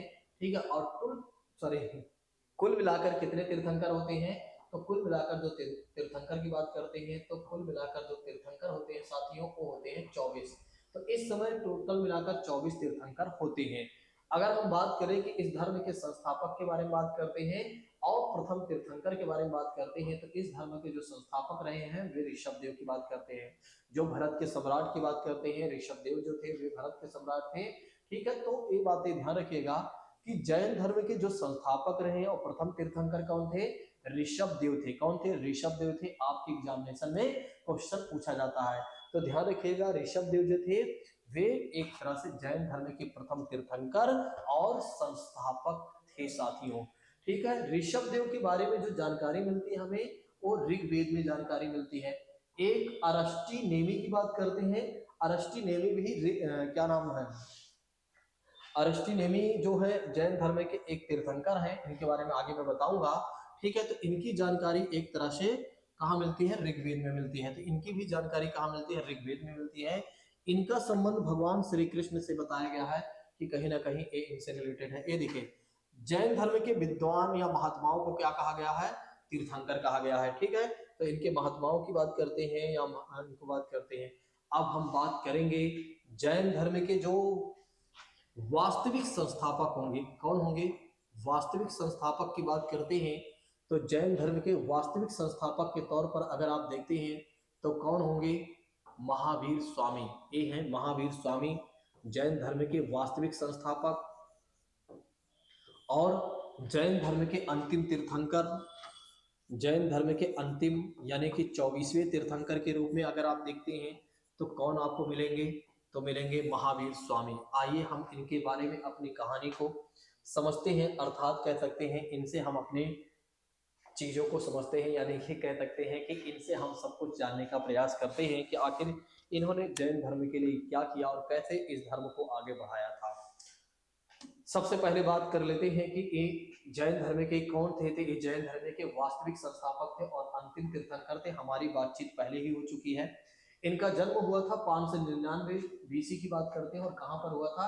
वैशाली के ही नजदीक कुंड ग्राम में इनका जन्म हुआ था। तो आपके एग्जामिनेशन में प्रश्न पूछा जाता है कि हे महोदय ये बता दीजिए कि इनका जन्म कब और कहां पर हुआ था। तो ध्यान रखिएगा कि वैशाली के ही नजदीक कुंड ग्राम में हुआ था 599 में।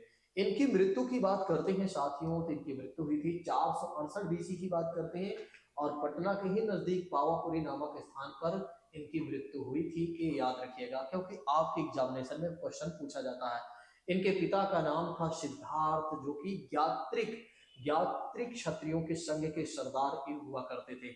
इनकी माता का नाम था त्रिशला की बात करते हैं, जो लिच्छवी राजा चेटक की बहन थे। तो लिच्छवी के राजा चेटक उनकी बहन थी त्रिशला। इनका विवाह हुआ था यशोदा की बात करते हैं, अर्थात ये कह सकते हैं इनकी पत्नी का नेम था साथियों यशोदा। तो इनकी पत्नी का नेम था यशोदा। और अन्य नेम की बात करते हैं इनके प्रिकरणी या विदेह दत्ता की बात करते हैं, तो इनके अन्य नाम भी ध्यान रखिएगा।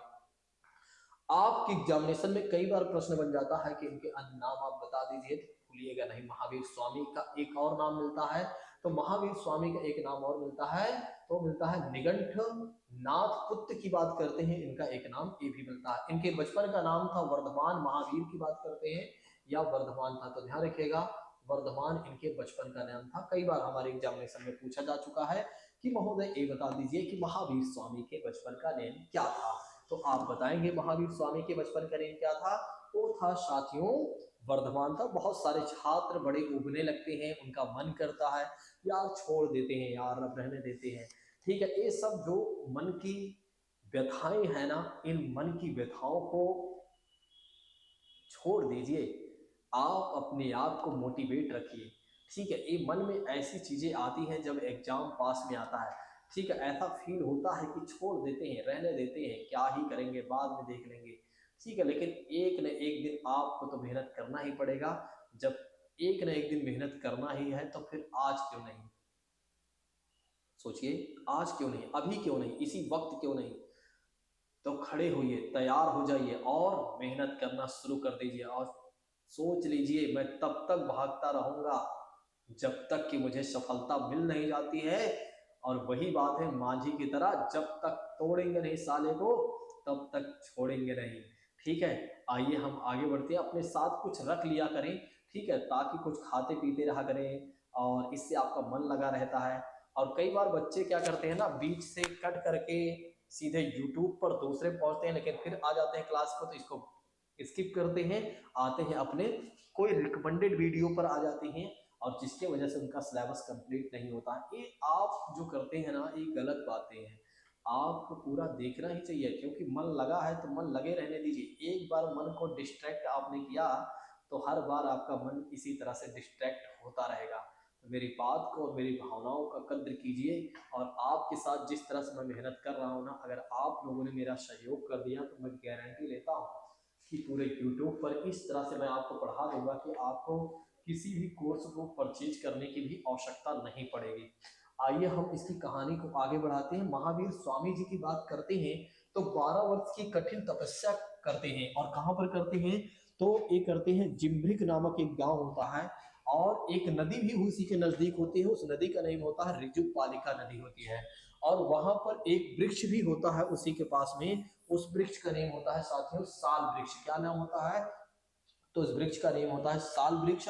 और यहीं पर इन्हें संपूर्ण ज्ञान का बोध होता है, यानी कि ज्ञान प्राप्त होता है। तो यहीं पर इन्हें संपूर्ण ज्ञान का प्राप्त होता है। इसी समय महावीर को क्या कहा गया, इसी समय महावीर को कहा गया जिन, कहा गया जिन का मतलब हो जाता है विजेता। अहर्त की बात करते हैं पूज्य कहा गया। निर्ग्रंथ का मतलब हो जाता बंधन रहित या बंधनहीन। अब ये सारे बंधनों से मुक्त हो चुके हैं, अब ये सारे बंधनों से मुक्त हो चुके हैं, सांसारिक मोह माया से ये ऊपर उठ चुके हैं। जिस तरह से हमारे अंदर अभी तृष्णाएं हैं, उस तरह से सारे तृष्णाएं इनसे खत्म हो चुकी हैं। लालच से, ईर्ष्या से, द्वेष से सबसे ऊपर उठ चुके हैं। कह सकते हैं कि अब इन्हें किसी भी तरह की कोई लालसा नहीं रह गई है, क्योंकि इन्हें वो ज्ञान प्राप्त हो गया है जो किसी को नहीं प्राप्त होता है। यानी कि जो सब कुछ जान लिया हो, जिसे ब्रह्म ज्ञान के नाम से आप जानते हैं ना। आप बहुत सारे लोगों को सुनते हैं ना, बहुत सारे संत महात्मा कहते हैं कि मैं वो जान लिया हूं जो कोई नहीं जान पाता है, अर्थात मैंने ब्रह्म जान लिया, ब्रह्म ज्ञान हासिल कर लिया है। यानी कि कह सकते हैं कि एक तरह से मैंने सब कुछ जान लिया है, अब मुझे कुछ जानने की आवश्यकता नहीं है, मैं सब चीजों से ऊपर उठ चुका हूँ। साथियों इसी के साथ हम आगे बढ़ते हैं। जैन साहित्य की बात करते हैं तो इसे क्या कहा गया है, आगम कहा गया है। जैन साहित्य को आगम कहा गया है। कई बार हमारे एग्जामिनेशन में प्रश्न बनता है, महावीर स्वामी जो अपना उपदेश देते थे वो प्राकृत भाषा में दिया करते थे, या कह सकते हैं अर्ध मागधी भाषा में ये अपना उपदेश दिया करते थे। कई बार हमारे एग्जामिनेशन में एक प्रश्न बना भी है कि ये बता दीजिए कि महावीर स्वामी अपने अ, उपदेश को किस भाषा में दिया करते थे, या अपने उपदेशों को किस भाषा में दिया करते थे।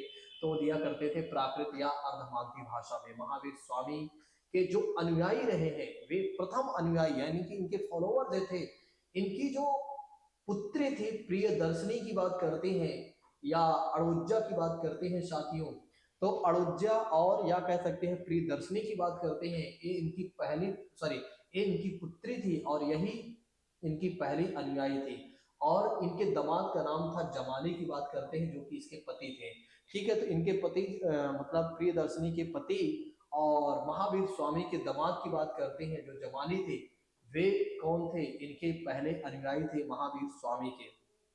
हमारे एग्जामिनेशन में प्रश्न पूछा भी जाता है, और इन्होंने ही पहला और एक तरह से विद्रोह भी किया था। तो जैन धर्म में पहले विद्रोह करने वाले इनके स्वयं के दामाद जमाली ही थे, और जिन्होंने क्या किया, बहु सॉरी बहुरतवाद नामक एक संप्रदाय की भी इसमें इन्होंने स्थापना किया था। एक राजा थे, उनका नेम था दधिवाहन। तो उनकी पुत्री थी दोस्तों चंपा, जिन्होंने एक तरह से जो जैन धर्म की पहली महिला भिक्षुक बनी थी। तो कई बार हमारे एग्जामिनेशन में प्रश्न बन जाता है कि पहली महिला वो कौन थी जो बौद्ध सॉरी जैन एक तरह से जैन भिक्षुक बनी थी। वो थी दधिवाहन की पुत्री। दधिवाहन राजा थे, उनकी पुत्री चंपा जो थी वो एक तरह से क्या बनी थी साथियों, जैन धर्म की पहली भिक्षुक बनी थी। महावीर स्वामी या कह सकते हैं जैनियों का मानना जो था पुनर्जन्म और कर्मवाद, अर्थात कह सकते हैं ये लोग पुनर्जन्म में विश्वास करते हैं, और साथ ही साथ अगर आप देखें तो कर्मवाद में विश्वास करते थे या करते हैं। जैन धर्म में आत्मा को तो स्वीकार किया गया है। इन लोगों का मानना है कि आत्माएं तो होती हैं लेकिन ईश्वर नहीं होते हैं। मतलब इनका मानना ये है कि ईश्वर नहीं होते हैं। तो ध्यान रखिएगा, इनका मानना है कि आत्मा तो होती है लेकिन ईश्वर नहीं होते हैं। जैन धर्म ने अपने आध्यात्मिक विचारों को सांख्य दर्शन से लिया है। ये वाला क्वेश्चन पूछा जाता है कि जैन धर्म ने अपने आध्यात्मिक विचारों को कहां से लिया है। तो जैन धर्म की बात करते हैं तो अपने आध्यात्मिक विचार की बात करते हैं, कहां से लिया है, सांख्य दर्शन से लिया है। चलिए आगे बढ़ते हैं इसी के साथ। तो साथियों, जिस तरह से मैं आप लोगों को पढ़ा रहा हूं, मुझे लगता है कि मेरी मेहनत आप लोगों के लिए रंग जरूर लाएगी, और आप लोग जरूर शेयर सब्सक्राइब करेंगे और हमारा साथ देंगे और हमारे साथ पढ़ेंगे और जबरदस्त हमारे साथ मेहनत करेंगे।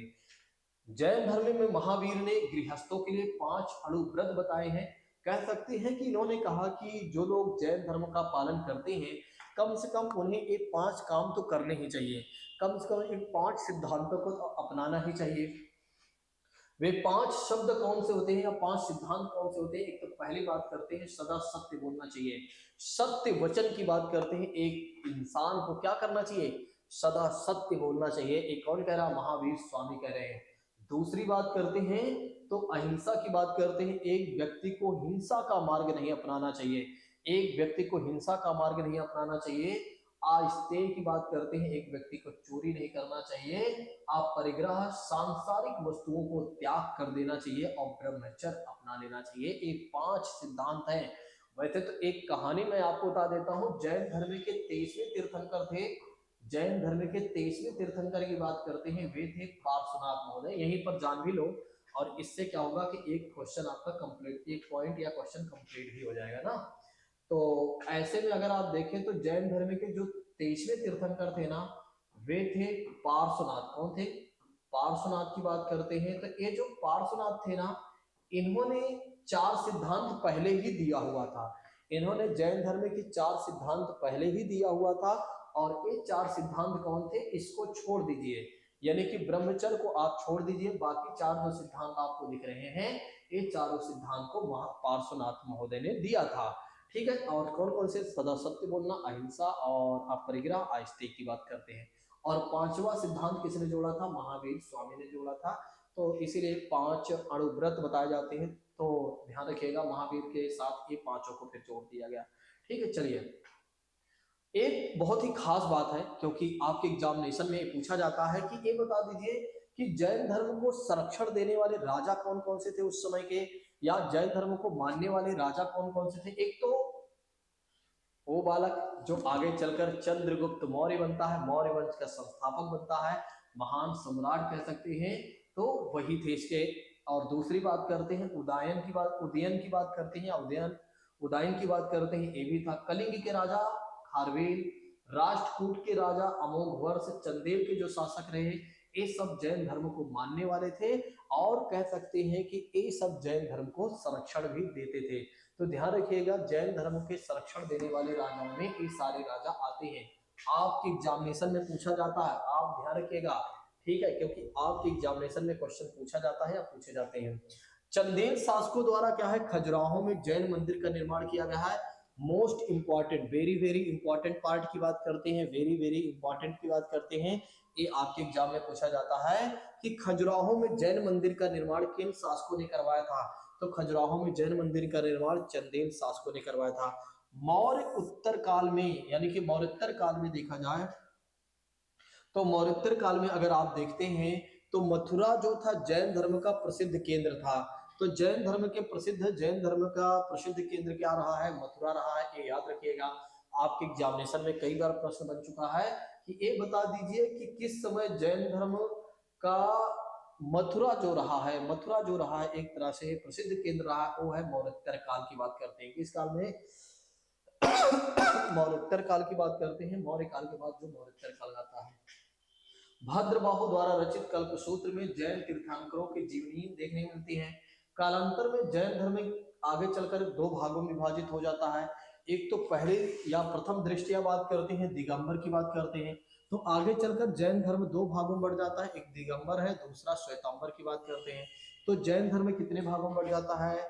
दो भागों में, दिगंबर और श्वेतांबर की बात करते हैं। श्वेतांबर की बात करते हैं तो श्वेतांबर को मानने वाले जो लोग थे वे सफेद वस्त्र यानी कि श्वेत वस्त्र पहनते थे। ध्यान रखिएगा, सफेद वस्त्र को पहनने वाले जो लोग हैं वे हैं एक तरह से श्वेतांबर वाले। और जो एक तरह से दिगंबर वाले लोग हैं, ये क्या करते हैं, ये नग्न रहना पसंद करते हैं, नागा बाबा कह सकते हैं। ठीक है, तो याद रखिएगा, समझ गए होंगे आप लोग। अब हम जैन धर्म के त्रिरत्न के बारे में बात कर लेते हैं। तो जैन धर्म के त्रिरत्न की बात करते हैं। एक तो सम्यक ज्ञान, धर्म को जानना चाहिए, एक व्यक्ति को धर्म को समझना चाहिए, ठीक है, और सही जानकारी। सम्यक दर्शन की बात करते हैं तो धर्म को मानना भी चाहिए उस व्यक्ति को। सम्यक चरित्र की बात करते हैं तो जाने माने हुए धर्म को क्या करना चाहिए, मार्ग की ओर आगे बढ़ाना चाहिए, यानी कि धर्म मार्ग की ओर आगे बढ़ना चाहिए। ठीक है, इन तीनों के ही समावेश के बाद क्या है, व्यक्ति निश्चित ही मोक्ष के मार्ग पर प्रशस्त हो जाएगा। यानी जिसने सब कुछ जान लिया हो, इन तीनों को जान लिया हो, वो आगे चलकर कहाँ जाएगा, मोक्ष की प्राप्ति की ओर जाएगा ना, तो मोक्ष प्राप्त कर देगा। जैन धर्म के ये सारे तीर्थंकर रहे हैं, तो इनके प्रतीकों की बात भी कर सकते हैं। आपको ये ध्यान रखना होगा, एक बार आप क्या करिएगा, इनके स्क्रीनशॉट ले लीजिएगा, क्योंकि मैं आपको मोस्ट इंपॉर्टेंट पार्ट बता दे रहा हूँ बस। ठीक है, एक तो जैसे ऋषभ देव की बात करते हैं तो एक प्रथम तीर्थंकर थे, जो इनका प्रतीक क्या था, तो सांड था। ठीक है, फिर उसके बाद बात कर लेते हैं, अगर मैं आपसे कहूं तो 23वें तीर्थंकर पार्श्वनाथ थे। इनके जो एक तरह से अगर आप देखते हैं तो इनके बारे में बात करते हैं तो इनके जो अरे यार चिन्ह, हाँ प्रतीक चिन्ह रहा है वो सर्प है, और सर्प मतलब सांप की बात करते हैं। महावीर स्वामी की बात करते हैं तो इनके सिंह हैं। ठीक है, तो ध्यान रखिएगा, और बस ठीक है, बाकी आपका मन करता है तो मैं हट जा रहा हूँ, स्क्रीनशॉट लेकर आप पढ़ लीजिएगा। ठीक है, क्योंकि अब क्या ये देखिए, बस थोड़ी सी बातें और बची हैं, फिर खत्म हो जाएगा। श्वेतांबर संप्रदाय के अनुसार 19वें जैन तीर्थंकर जो थी वो मल्लीनाथ थी। तो ये स्त्री थी। ये पूछा जाता है कि ये बता दीजिए कि मल्लीनाथ जो थी वो क्या थी, स्त्री थी या पुरुष थे। कई बार था और थी में करके पूछ लेता है, तो ध्यान रखिएगा ये स्त्री थी। काशी के राजा अश्वसेन का पुत्र जो थे पार्श्वनाथ की बात करते हैं। पार्श्वनाथ ये वही है जो जैन धर्म के 23वें तीर्थंकर थे, जिन्होंने 4 व्रतों के बारे में, ये देखो 4 महाव्रतों के बारे में इन्होंने बताया था पार्श्वनाथ महोदय ने। एक तो अहिंसा, सत्य, अपरिग्रह, आस्तिक की बात करते हैं। जो पार्श्वनाथ को मानने वाले लोग थे ना, उन्हें क्या कहा गया? निर्ग्रंथ कहा गया। क्या कहा गया? निर्ग्रंथ कहा गया। तो ध्यान रखिएगा, इन्हें क्या कहा गया? निर्ग्रंथ की बात करते हैं तो ये कहा गया। तो ध्यान रखिएगा कि पार्श्वनाथ को मानने वाले जो लोग थे या उनके अनुयायियों को निर्ग्रंथ कहा गया है।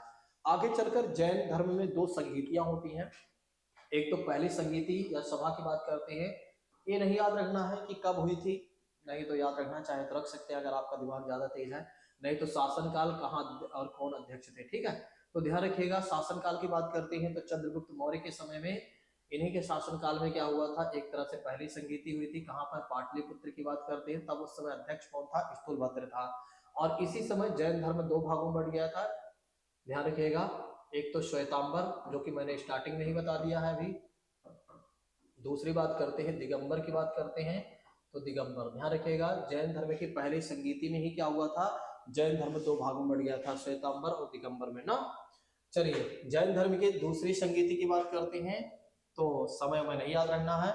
किसके शासनकाल की बात करते हैं? 453 है। नहीं, बहुत सारे छात्र सोचे कि हिंदी में लिख दिया गया है 453 यार।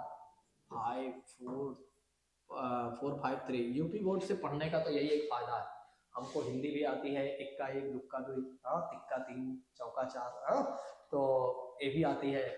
और अगर आप देखें तो हमें जो टेबल होती है जिसे पहाड़े कहा जाते हैं वो भी आते हैं, कक्का, किक्की, कुकू, केकय, ये सब भी आते हैं। तो अपने आप में एक बड़ी दिलचस्प बात हो जाती है कि जो यूपी बोर्ड के छात्र होते हैं ना, उन्हें हिंदी भी आती है, अंग्रेजी भी आती है, अवधी भी आती है, सारी भाषा भी समझ जाते हैं। और जो हमारे इंग्लिश के छात्र होते हैं वो बेचारे सारी चीज़ें नहीं समझ पाते हैं। ठीक है, बस वो अंग्रेजी से ही महान बने रहते हैं, क्योंकि अंग्रेजी को ही महान बनाया बताया गया है। ठीक है, हमारे देश में क्या है कि अंग्रेजी की महानता के कारण क्या है कि जो एजुकेशन है ना वो बहुत महंगा हो गया है। समझ रहे हैं नहीं?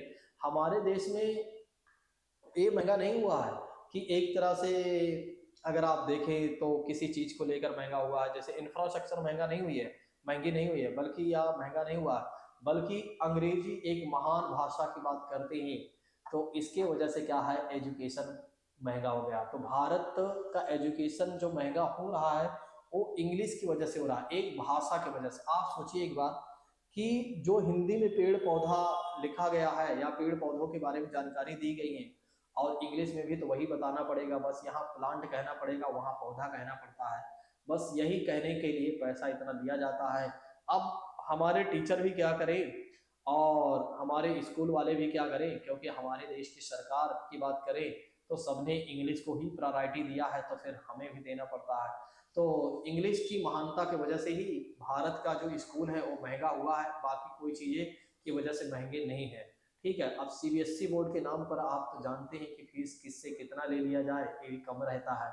ठीक है, और नहीं तो वैसे अगर आप देखें तो सब में एनसीईआरटी ही पढ़ाया जाता है, साफ साफ कहा गया भैया एनसीईआरटी ही पढ़ाना। कुछ स्कूल वाले क्या करते हैं, 1 से लेकर 5 तक अपनी किताब लगाते हैं, फिर उसके बाद 6 से एनसीईआरटी चालू हो जाती है, फिर भी उसमें भी अपना 1 आध 2 किताब डाल देते हैं। और उसी एनसीईआरटी को इंग्लिश में लिखा गया है तो उसको इंग्लिश में समझाने के लिए इंग्लिश टीचर ढूंढना पड़ता है। इंग्लिश टीचर बोलता है देखो मैं तो अंग्रेजी में पढ़ाऊंगा, तो इसके लिए आपको 25 नहीं 50 देना पड़ेगा। हिंदी वाला मास्टर जाता है तो बोलते हैं तुम तो हिंदी में पढ़ाते हो तो तुमसे नहीं हो पाएगा, क्योंकि तुम सीबीएसई बोर्ड के यूपी बोर्ड के टीचर हो। तो इसकी वजह से क्या है, इंग्लिश का जो टीचर है वो एक तरह से अगर आप देखें तो महंगा हो गया। जब इंग्लिश का टीचर तो स्कूल वाले क्या करते हैं, हम ही से तो लेंगे और किससे लेंगे, आप सोचिए एक बार। और यूपीएससी में सबसे ज्यादा बोलबाला किसका है, इंग्लिश वालों का ही है। अभी तक हमारी सरकार ही नहीं समझ पाई है या हमारा देश ही नहीं समझ पाया है कि आखिर हम लड़ किस लिए रहे हैं और किस बात की हमारी लड़ाई है, हम समझ क्यों नहीं पा रहे हैं कि यहाँ पर हम गलती क्या कर रहे हैं। अगर हमारे देश की सरकार ये समझ जाए कि हमारी गलती ये है, तो मैं कहता हूँ कि हमारा जो देश है वो आगे बढ़ने में बिल्कुल भी देर नहीं लगाएगा।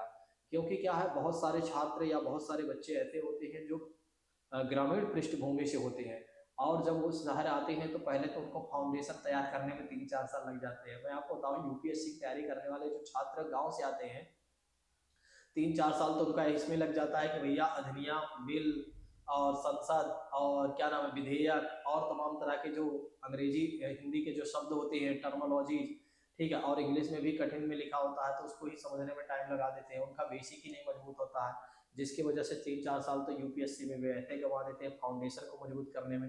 1-2 अटेम्प्ट में उनका भगवान भी साथ नहीं देता है, और फिर एक आध अटेम्प्ट बचता है तो निकलता है, या नहीं तो फिर रिश्तेदार वाले ताना मार मार के उसको बोल देते हैं कुछ और कर ले भैया, तो फिर वो कुछ और करने चला जाता है। तो हिंदी माध्यम का रिजल्ट कुछ इसी वजह से भी गिरा हुआ है। तो जहाँ तक मैं महसूस करता हूँ, मेरा मानना तो यही है, बाकी लोग क्या सोचते हैं उनका भी यही मानना होगा, बस अपने अपने तर्क अलग अलग देंगे।